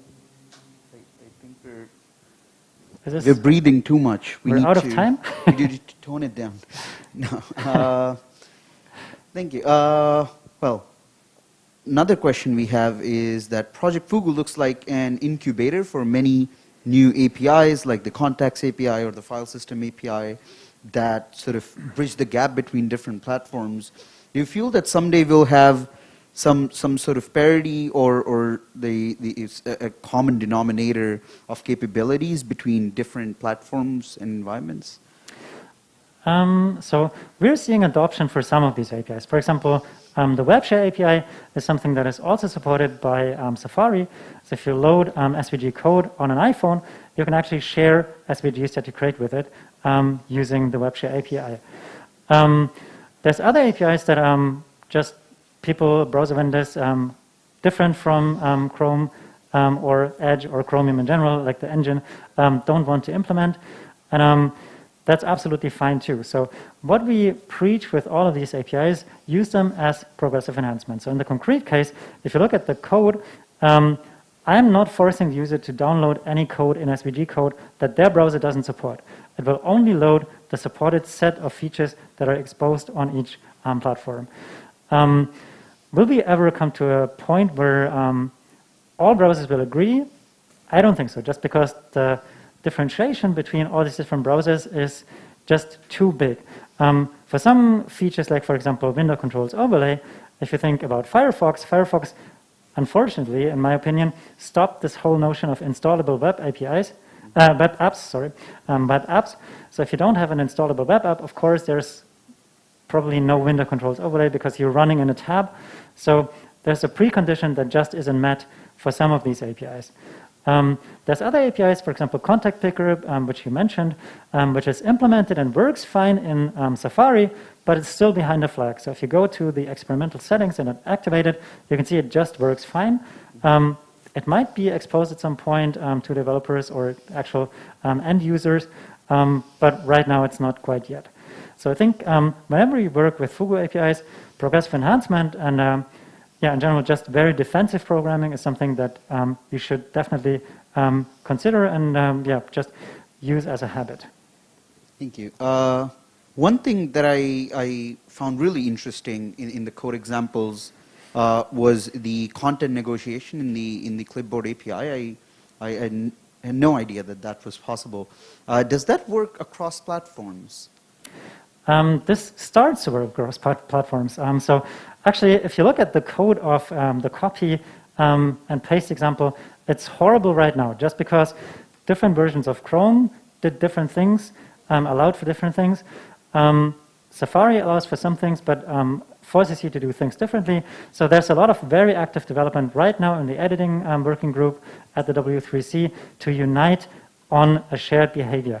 And something pretty cool that you can have in the async clipboard API now is also what sort of enables raw clipboard access. So to give you some background here, right now what we do is, for example, when we copy a PNG image, is that we re-encode it to make sure that there's no compression bumps. So in images, you can have compression bumps very easily, where if you copy an image, it can just, through whatever attack, become a massive file. And that's something we just want to avoid people to encounter on the web. So right now, we re-encode all the images that we see before we copy them onto the clipboard. But with this new proposal, there will be a way to sort of copy all file types that you trust with the application. So it's called pickling for the async clipboard API. And the idea is really you sort of mark these files as, or mark these data objects as web, coming from the web. And like that, people can decide if they want to accept these or not. The core idea is if you have something that runs in the browser, for example, if you imagine something like spreadsheets, Microsoft spreadsheets, so Excel running in the browser tab, they need rich copy and pasting. They want to enable you to copy images and text and whatever, so custom HTML in the end and stuff. So there's a lot of motivation from the Edge folks to actually get this right.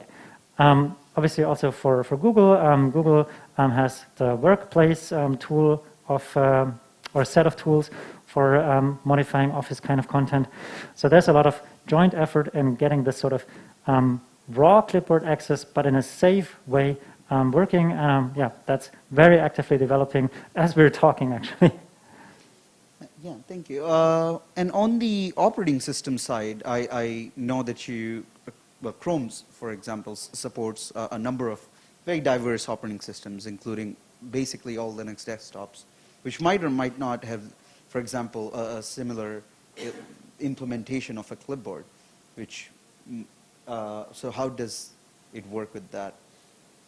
So in the end, it always hooks into the whatever operating system APIs that are available.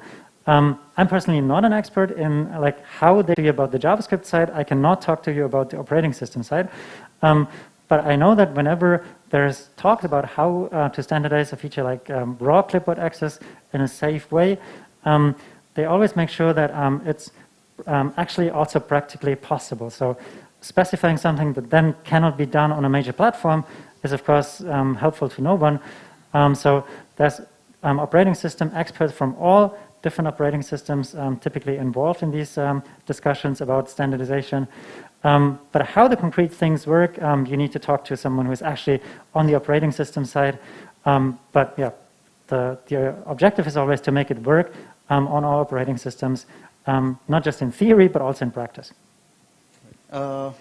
One mental model that I use when thinking about Project Fugu APIs is that every one of them is sort of part of a big puzzle, right? And every piece is adding one more capability to the platform, bringing things closer to the native.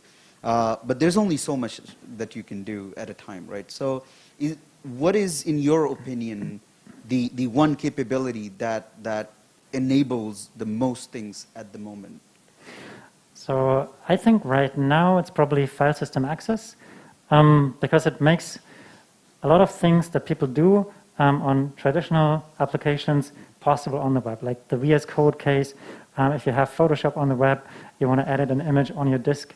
You want to open, for example, from your camera, a raw image file, and then do something with it in the web application. There's a lot of these use cases that seem trivial, but in the end, they're not, just because there's files involved, there's drag and drop involved.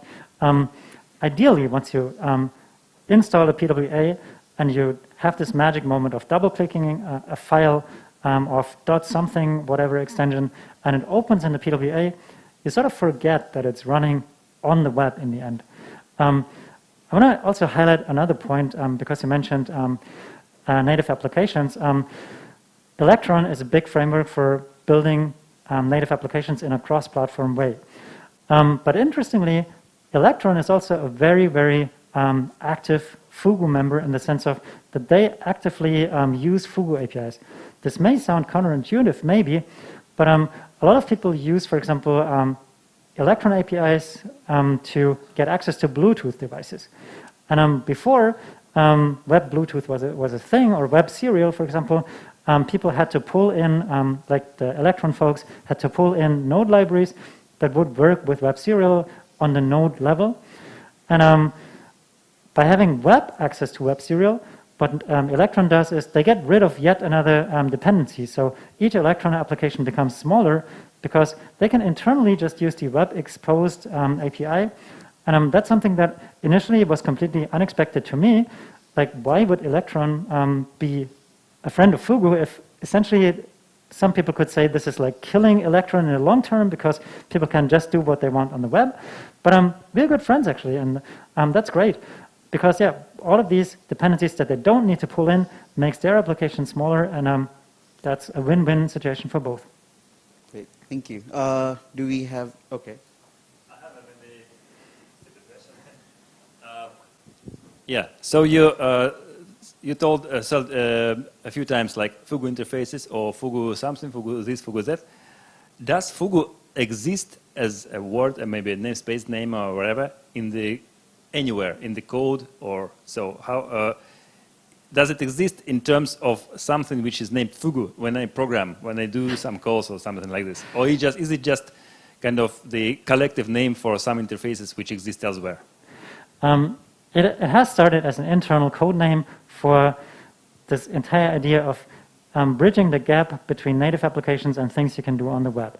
So if you enable one more capability on the web, you're closing this gap between native applications and web applications. And it sort of has become an umbrella term for this entire idea. But you won't find anything internally in Chromium in the source code that will be named Fugu something. It's just a code name.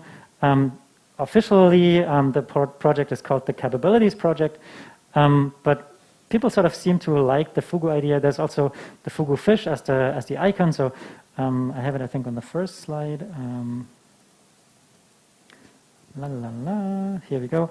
So that's the iOS representation because I'm running it on Mac now. But like the official Fugu fish is a very cute emoji from the Android days, and people just liked it, and it sort of started to become a self-running thing that people use as an umbrella term, like HTML5 or Ajax. So yes. Okay, thank you. Thank you, Alex, for the question. Do we have more questions from the crowd? No? Everybody's tired. But yeah, thank you so much, Thomas, for the amazing presentation. Thanks for listening. Thanks for all the questions. Thanks for having me.